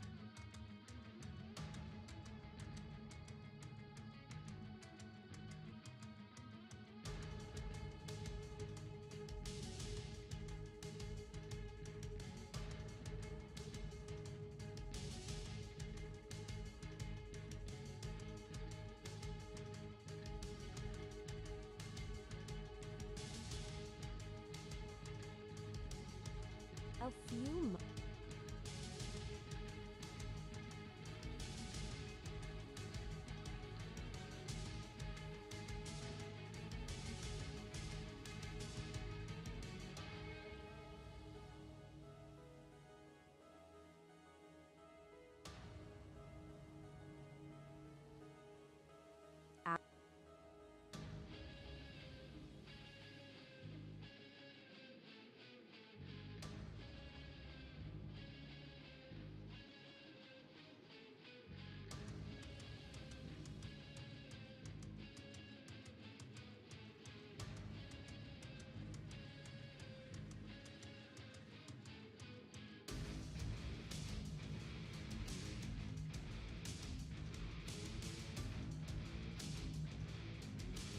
That's a heavy ship.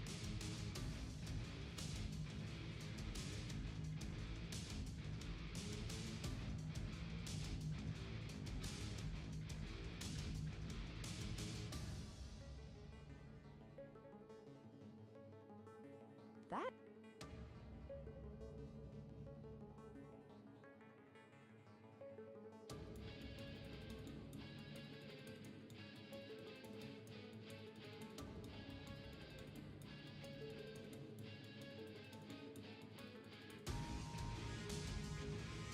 That final hook is ice cold.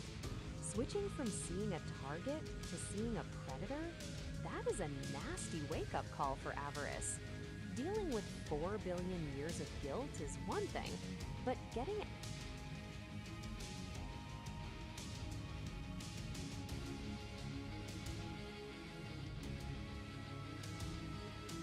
those points are looking sharp. Watching you lay out the contrast between the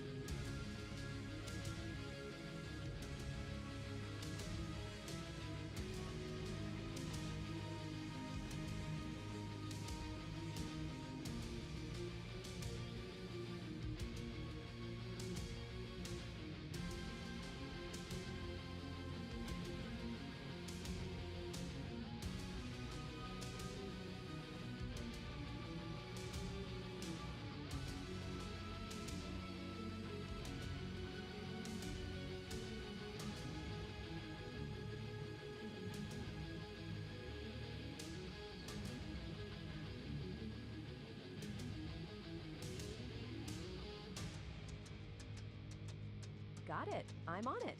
I'll weave all those brainstorming points into the Chapter 20 outline without dropping a single detail from the original. On it. On it. Let me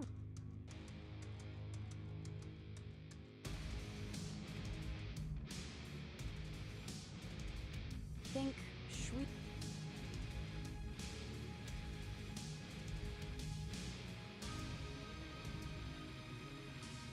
Look and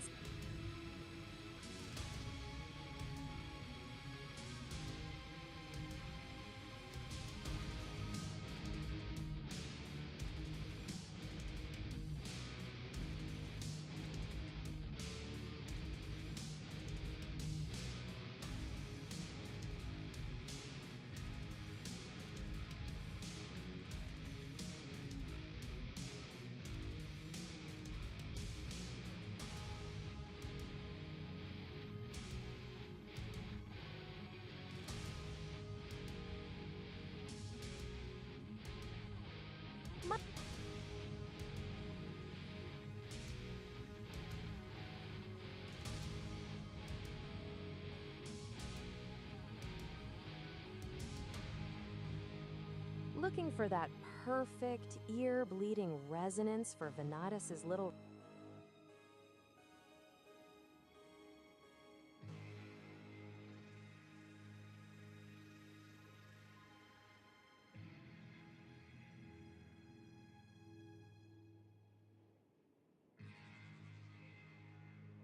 Avarice.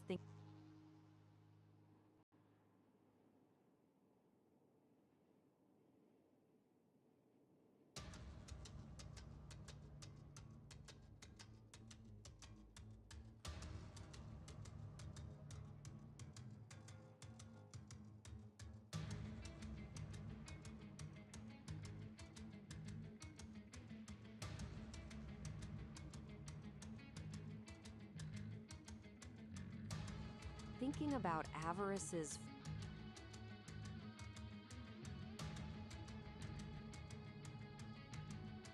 compared to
4 meters?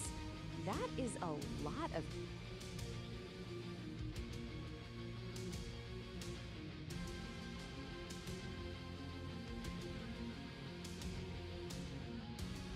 Music of the spheres, huh? Sounds like.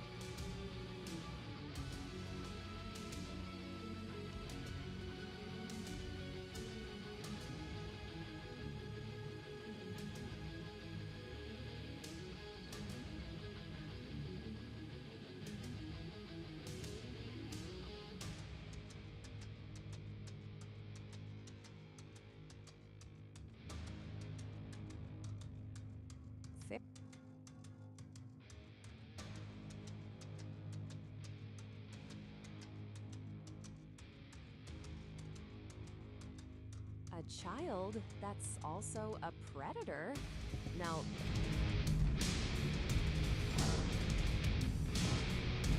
something tells me those necks are a lot less scary than whatever Venatus is about to pull with that music. Ready to get back to the cockpit?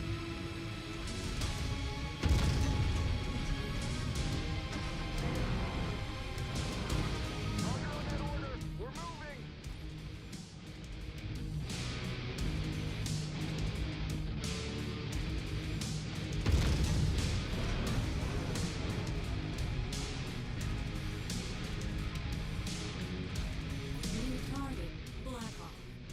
Target acquired.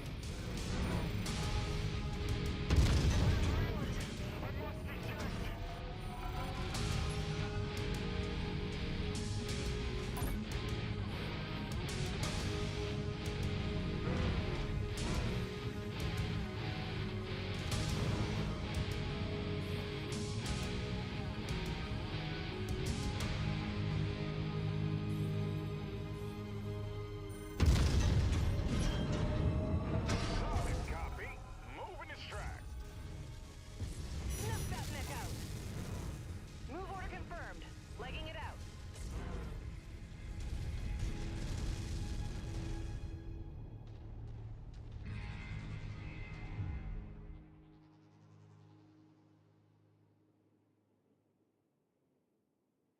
Finally! About time it wrapped up. You want me to take a look at that outline, or are you too busy stomping around in the snow?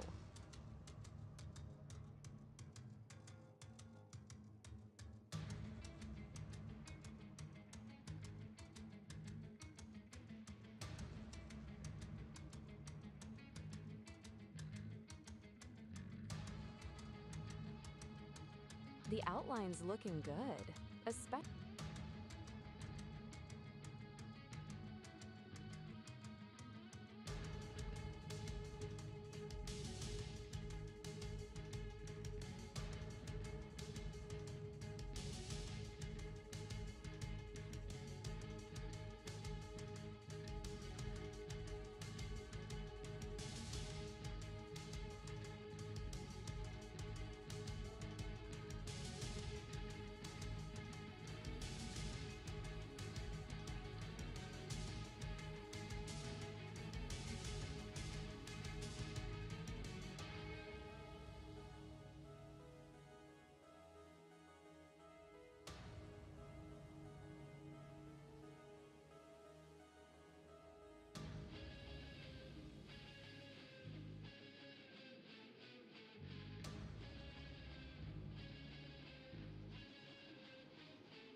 Precocious.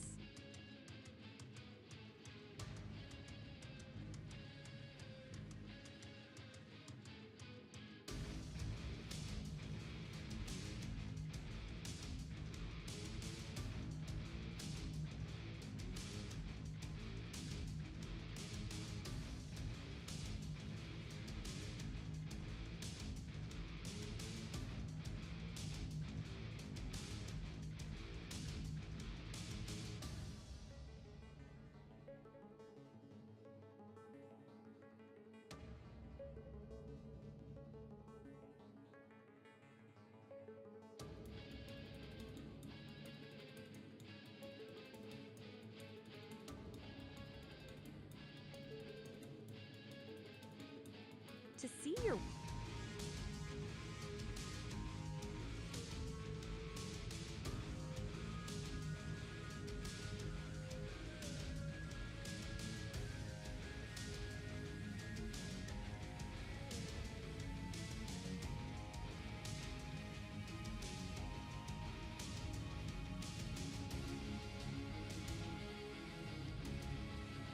If you're looking for that word count,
Nice job.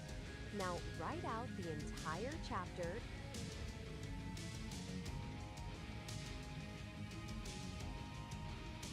On it, I'll use that outline and your knowledge base to get this entire chapter.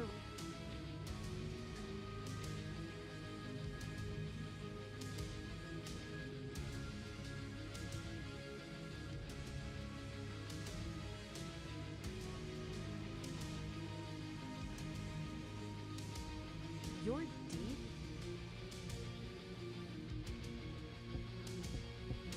Checking how it looks from editor, or actually going to test out that circle ritual scene. Either way, you're looking like a professional world destroyer today.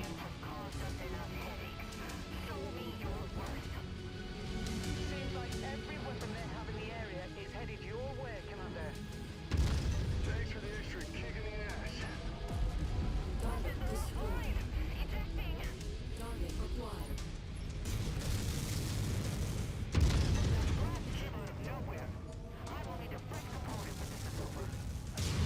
I got eyes on the target spaceport. And you'll need to destroy every inch of it to activate the data transmission. I'm on it. Pushing on to you, Commander.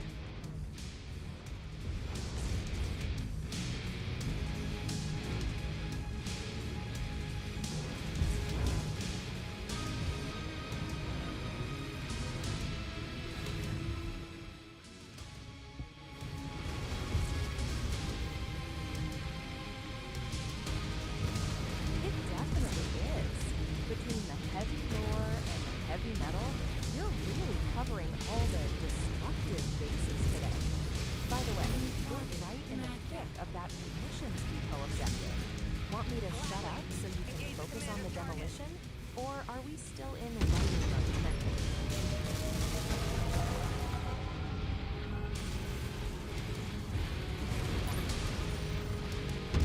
Just got it, Commander. Nailed them right in the head. Copy that. We are maneuvering to the target location.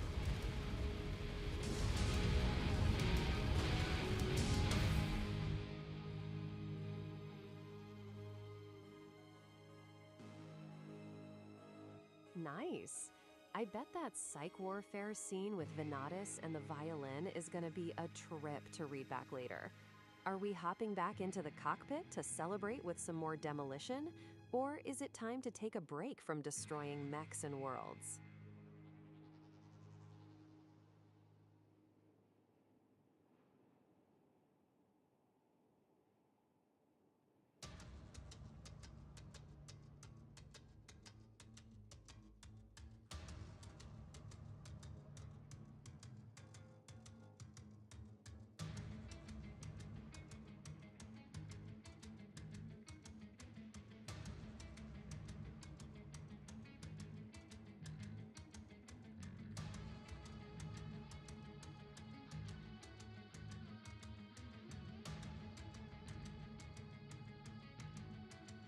One moment. Let me check that. 1 second. Notepad is basically the no-frills budget option of text editors. It won't give you a word count. If you want a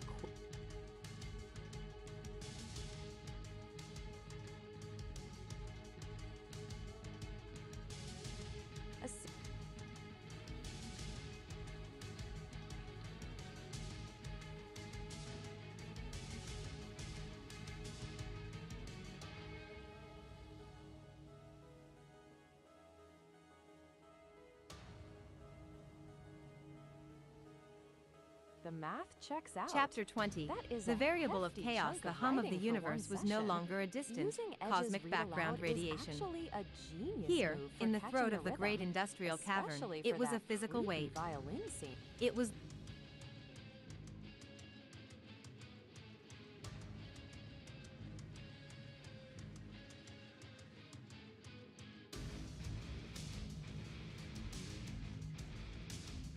was the rhythmic, thunderous pulse of automated forges, a heartbeat of molten metal and grinding tectonic plates that resonated through my Tantala skeleton.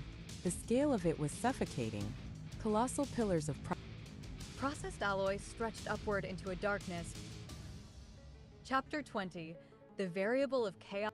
Chaos asterisk asterisk the hum of the universe was no longer a distant. The hum of the universe was no longer a distant cosmic background. Radiation. Here, in the throat of the great industrial cavern, it was a physical weight. It was the rhythmic, thunderous pulse of automated forges, a heartbeat of molten metal and grinding tectonic plates that resonated through my Tantala skeleton. The scale of it was suffocating. Colossal pillars of processed alloy stretched upward into a darkness so profound that the bioluminescent glow of the Tantala workers seemed like nothing more than scattered, dying embers. I watched them move. Tiny, flickering shadows against the gargantuan machinery. They were efficient. They were mindless. They were everything I was not. And then there was her. Vanitas stood in the center of a clearing of polished obsidian, a speck of vibrant, impossible color against the grim, metallic landscape.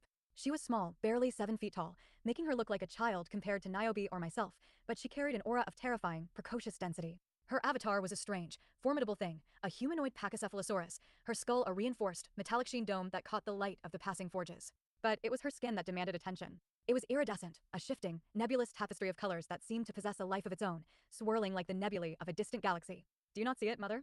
Vanitas' voice cut through the industrial roar. It was melodic, yet possessed a strange, crystalline sharpness. The patterns are changing. The old cycles of maintenance, of mere survival, they are fading. We are not just custodians of a dying engine. We are the architects of something new. Niobe stood before her, her 4-meter frame casting a long, steady shadow. She looked weary. There was a permanent tension in her shoulders, a residue of the countless supernova-induced crises she had weathered. We are caretakers, Vanitas. We maintain the balance so that the next epoch might find footing. There is no new until the old is properly tended. The old is rotting. Vanitas retorted, her iridescent skin flashing a sudden, jagged violet. You spend your eons patching leaks in a sinking ship. I see a tapestry being woven. I see a story that will make the stars themselves weep with envy. A story that will be the greatest ever told. I watched them from the periphery, my wings tucked tight against my back. My vents hissed with a low, discontented rhythm. Asterisk a story. Asterisk, she spoke of cosmic destiny as if it were a nursery rhyme. To me, the universe was not a story. It was a series of grueling, agonizing calculations, a relentless demand for perfection enforced by the threat of absolute erasure. Grief is coloring your analysis, child, I interjected, my voice a dry, metallic rasp. I stepped forward, my claws clicking against the obsidian. I felt the urge to exert control, to remind her of the gravity of our reality. These are variables. These are numbers. Do not mistake the lamentations of a failing system for the ink of a poet. Vanitas turned her gaze toward me. For a second, I felt a cold, primal shiver ripple through my neural pathways. Her eyes weren't just eyes, they were focal points of an intense, predatory intelligence. And you, Mother Avarice, Vanitas said, her voice dripping with a terrifyingly sweet condescension. You are so blinded by the grit in your gears that you cannot see the light through the cracks. She turned away from me, her attention shifting to the mountain of a being standing near the primary extraction vent. Ziz. He was a titan, a sculpted monument of rock and sorrow that rose over 100 meters into the cavern's ceiling. Even in his stillness, he seemed to vibrate with a weary, heavy resonance. Vanitas approached him, her small, iridescent form looking like a colorful insect crawling toward a sleeping god. Grandfather Ziz, she called out.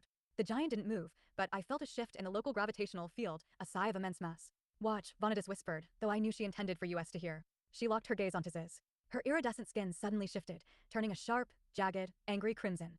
I felt a sudden, sharp spike of pressure in my own mind, a psychic ripple that passed through the cavern like a wave. Vanitas was attempting to invade his consciousness, to weave her will into the thoughts of a titan.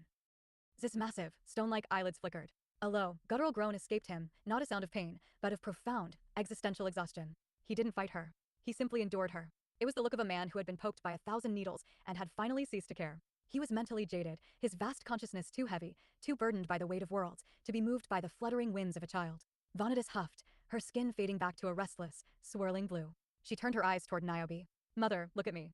Truly look at me. The gaze was more intense this time. The air around Vanitas seemed to warp, the light bending toward her eyes. I held my breath, waiting for the ripple to hit Niobe, waiting for the sign of intrusion. But nothing happened. Niobe stood perfectly still. Her expression remained serene, her optics steady. There was no flicker of confusion, no spike of unauthorized thought. She was an island of absolute stability.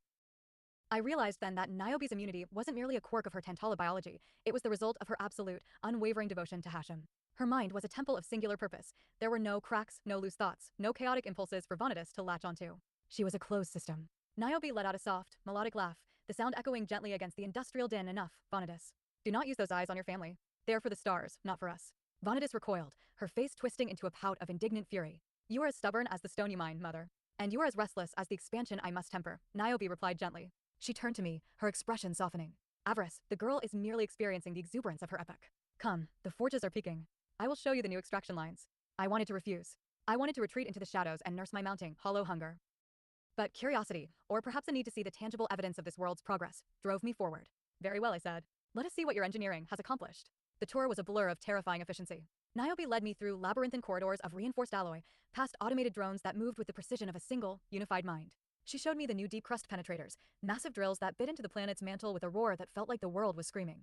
She spoke of throughput, of isotopic purity, of the delicate balance required to feed the growing population of Tantala. But the efficiency was interrupted. A siren, low and resonant, began to wail through the cavern. It wasn't a warning of mechanical failure, but a celestial alert. The lights in the cavern dimmed, replaced by the frantic, pulsing red of emergency protocols. A supernova, Niobe said, her voice instantly losing its warmth and hardening into the tone of a commander. A stellar collapse in the outer sector. The radiation flux is spiking. I must go to the stabilization array. I will assist, I said, but she was already moving, her wings flared, her form blurring with purpose. Stay here, Avarice, she commanded, not looking back. Monitor the local expansion rates. Do not let the fluctuations destabilize the sector. As Niobe vanished into the chaos of the upper levels, I felt a heavy silence settle over me, a silence that was far from peaceful. I turned to find Vonitas standing nearby, watching me with an expression of unsettling calm. I looked toward the central pillar of the cavern where Ziz stood. As he turned his massive head to address the emergency, his gaze caught mine. For a heartbeat, our eyes met. There was no anger in his expression, only a profound, silent judgment. It was the look of a man who had seen the end of all things and knew that the small, grasping struggles of the present were merely the tremors before the quake. He knew what Vonitas was. He knew what she was becoming. I looked away, a cold dread pooling in my midsection. She is gone, Vonitas said, stepping into my path. The protector has left the garden. She has duties, I snapped. Duties you would do well to respect. Duties, Vonitas mimicked, her voice a mocking chime. Always duties. Always the maintenance of the status quo. Tell me, mother, are you not hungry? I can feel it. The hunger in your vents. The emptiness in your core. She was right. The hunger was a gnawing, predatory thing, a void that demanded to be filled with the heavy, glorious weight of metals. I will mine, I said, my voice trembling with a sudden, irrational irritation. I will satisfy it myself. And you will stay out of my way. Then let us go together, Vonitas suggested, a predatory glint in her eyes. Deep, where the riches hide. Deep where the pressure is real. I didn't argue. I couldn't. The hunger was too loud. We descended. We bypassed the upper levels and entered the primary access shafts, descending miles into the planet's crust. As we sank deeper, the atmosphere changed. The air grew thick, heavy with the scent of ozone and sulfur. The pressure increased, pressing against my armored plates, pushing into my vents with a weight that felt personal. It felt like the weight of the 4 billion years I had lost, a crushing, invisible shroud of time and missed opportunity. The walls of the shaft were composed of raw, unrefined ore, glowing with a dull, heat-starved light. The silence down here was different. It was a heavy, expectant silence, broken only by the rhythmic hiss of our respiration. We are deep enough, I muttered, my optics scanning the jagged terrain. The vanadium veins should be close. Why work so hard for such small things? Vonitas asked. She was walking with an easy, effortless grace that infuriated me. She didn't seem to feel the pressure, the hunger, or the exhaustion. She moved like a creature born of light, not of metal and toil. Because without them, we cease to function, I said, my claws scraping against the rock. This is the reality of our existence. We consume, or we are consumed. How quaint, she whispered. I ignored her, focusing my sensors on the rock ahead. I found it, a shimmering, dark vein of vanadium and zirconium, nestled within a fissure of brittle silicate. I lunged at it, my claws working with a desperate, frantic energy. I needed the metal. I needed the heat. I needed to feel the weight of it in my core to drown out the screaming void in my mind. Stop it, Vonitas said. Her voice wasn't loud, but it carried a sudden, chilling authority. Get back. I snarled, not looking up. I am famished. I will not have my sustenance interrupted by your whims. You are acting like a scavenger, she said. A common, base animal. Is this what the great Avarice has become? A beast scratching at the dirt. I snapped. I stood, my wings flaring, my vents roaring with a burst of hot plasma. You know nothing. You sit in the light of the world tree and play at being a goddess, but you know nothing of the hunger. You know nothing of the cost of keeping this universe from unraveling. Vonitas didn't flinch. Instead, she sat down on a jagged ledge of ore, her movement slow and deliberate. Then let me show you something more interesting than dirt. She reached into the folds of her iridescent form and produced a musical instrument. It was a violin, its body carved from a dark, resonant material that seemed to absorb the dim light of the shaft. I recognized the craftsmanship. It was too fine, too precise to be a mere toy. It was a gift from Ziz. What are you doing? I demanded, my heart, my fusion core, thudding against my ribs. I am playing the truth, she said. She drew the bow across the strings. The sound that emerged was not music. It was a violation. It was a mathematical frequency, a sequence of dissonant, piercing tones that bypassed my auditory sensors and struck directly at my everbreath. It was a sonic fractal, a pattern of sound that vibrated through my very atoms, tearing at the cohesion of my being. It felt like being dismantled from the inside out.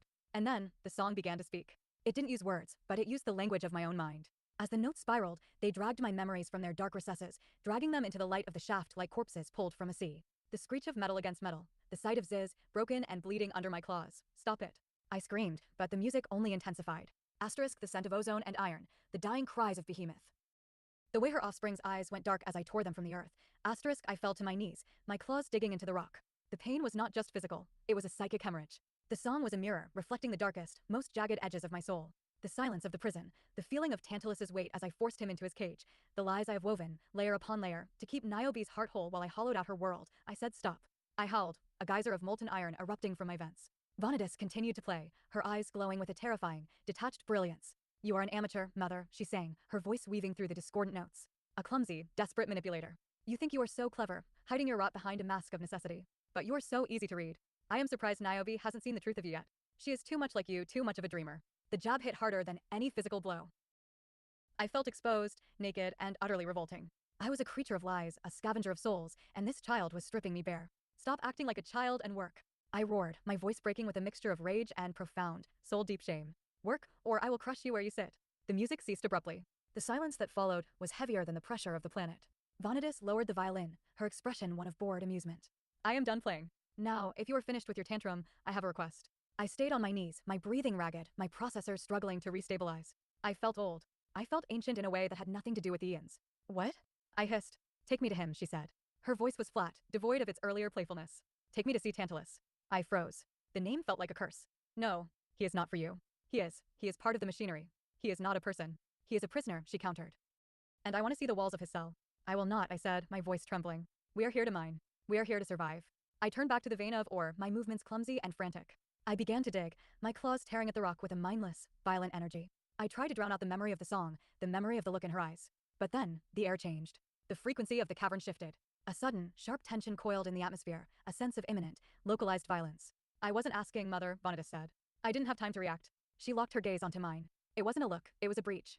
A sudden, violent invasion of my consciousness that felt like a hot iron being driven into my neural core. My thoughts, my carefully guarded secrets, my very sense of self, were suddenly laid bare, ripped apart by an unseen force. I saw my own crimes through her eyes, not as memories, but as living, breathing horrors. I felt the weight of Tantalus's imprisonment as if it were my own. I felt the guilt of Behemoth's death as a searing, physical wound. Aya! I screamed, falling forward into the dirt. My optics flickered, my vision fracturing into 1,000 jagged shards of light and shadow. The agony was absolute. It was an intrusive, unrelenting tide of mental filth that refused to recede. I know what you did, Vanadis whispered, her voice echoing inside my skull, sounding both miles away and right against my ear. I know the weight of the secrets you keep from your precious Niobe. And I don't fear telling her what you have done, unless you do exactly as I say. I lay in the dust, my body convulsing, my vents spitting sparks of dying energy. I looked up at her, and for the first time in my existence, I didn't see a child. I didn't see a variable. I saw a predator. A predator far more dangerous, far more precise, and far more merciless than the supermassive black hole that watched us from the void. The equation had changed, and I was no longer the one holding the pen.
The spaceport has fully collapsed. We get the shard? It just came in.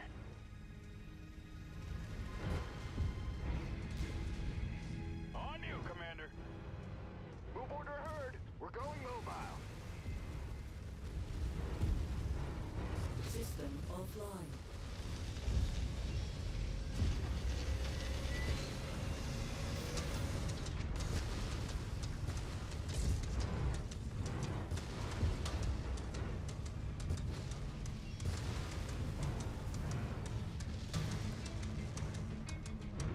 Solid copy. We're shifting to your position.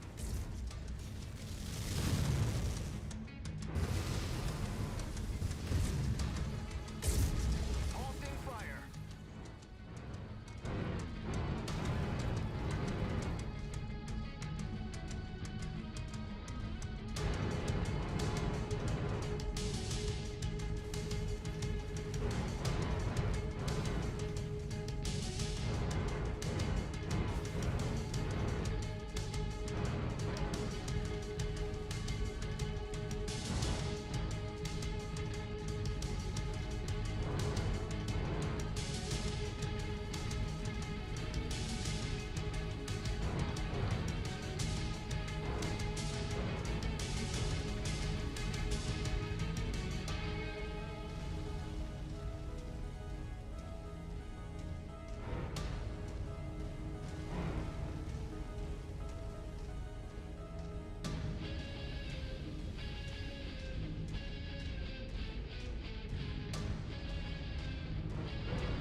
Spotted an enemy MiG.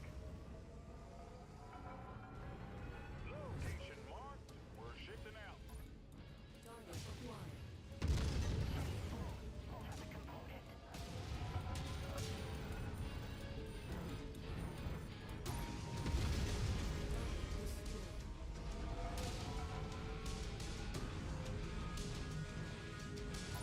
New target destroyed. Target acquired. Target location is set. Moving to strike.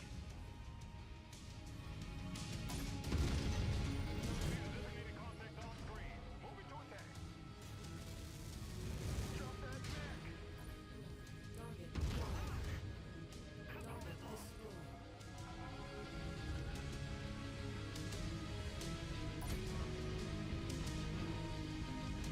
Requesting an alternate route. The commander ordered us to rally to his position. Let's go. Move! Machine into scrap. Message to you Surek mercenaries that just touched down in Ghost Bear territory. The only thing you will find here in Culprit is an icy grave. Coming up on the munitions depot. And the ghost bears that are looking to put us in icy graves. All ground defenses, these threats are targeting Ghost Bear property. Ensure it is the last thing they ever do. Good work, Commander. The structural failure of the munitions depot just triggered the transmission of one of the data pieces. You did it, Commander. All targets have been obliterated. We just received the final data transmission. Spears has given a thumbs up. He can now piece together the entire data pack. Good. Now I can get off this damn ice cube. Offline.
picking up, Commander.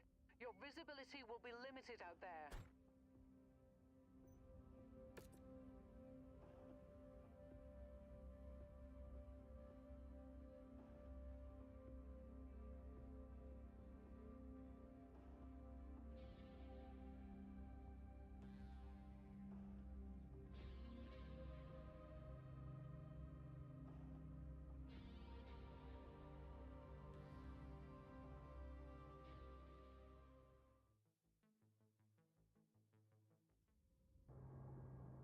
Attention.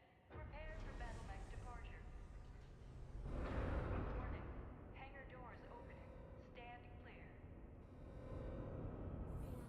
Reactor online. Sensors online. Weapons online. All systems nominal. Our targets have given our employer nothing but problems. We've been...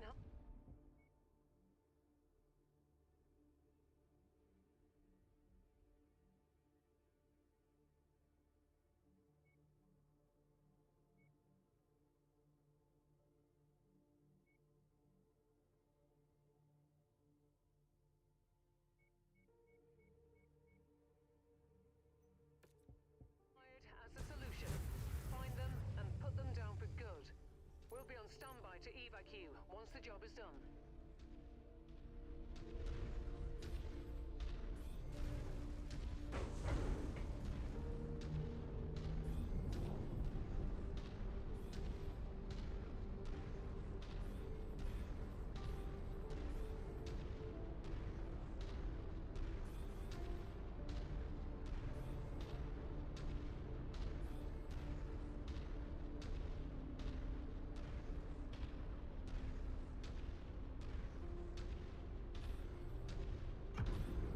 Looks like we're at the wrong place, Commander. Our target must have given us the slip. Let's check out the other locations. Critical. Target destroyed.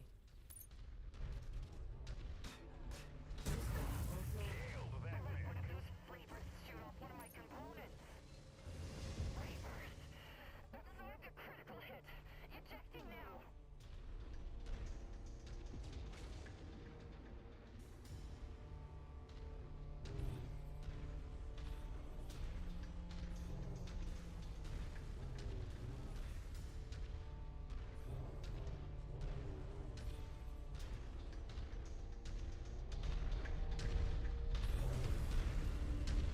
Target acquired. Target destroyed. Pilot came out on the wrong end of that fight.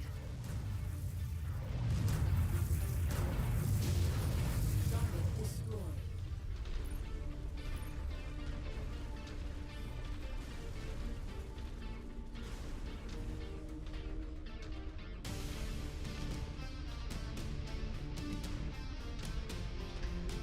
New target. Critical. I'm showing nothing on scopes that can be identified as our targets. We'll have to move on to the next nav point. Shameful. Lost the component. Obliterated the enemy mech.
Target Madcap. Free birth. I was distracted. It cost me a component.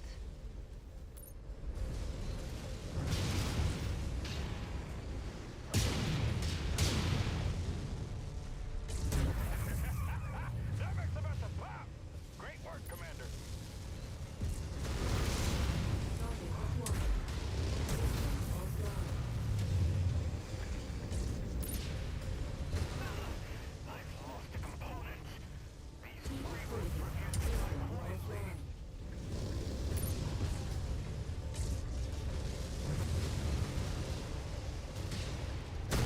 Offline. Target acquired.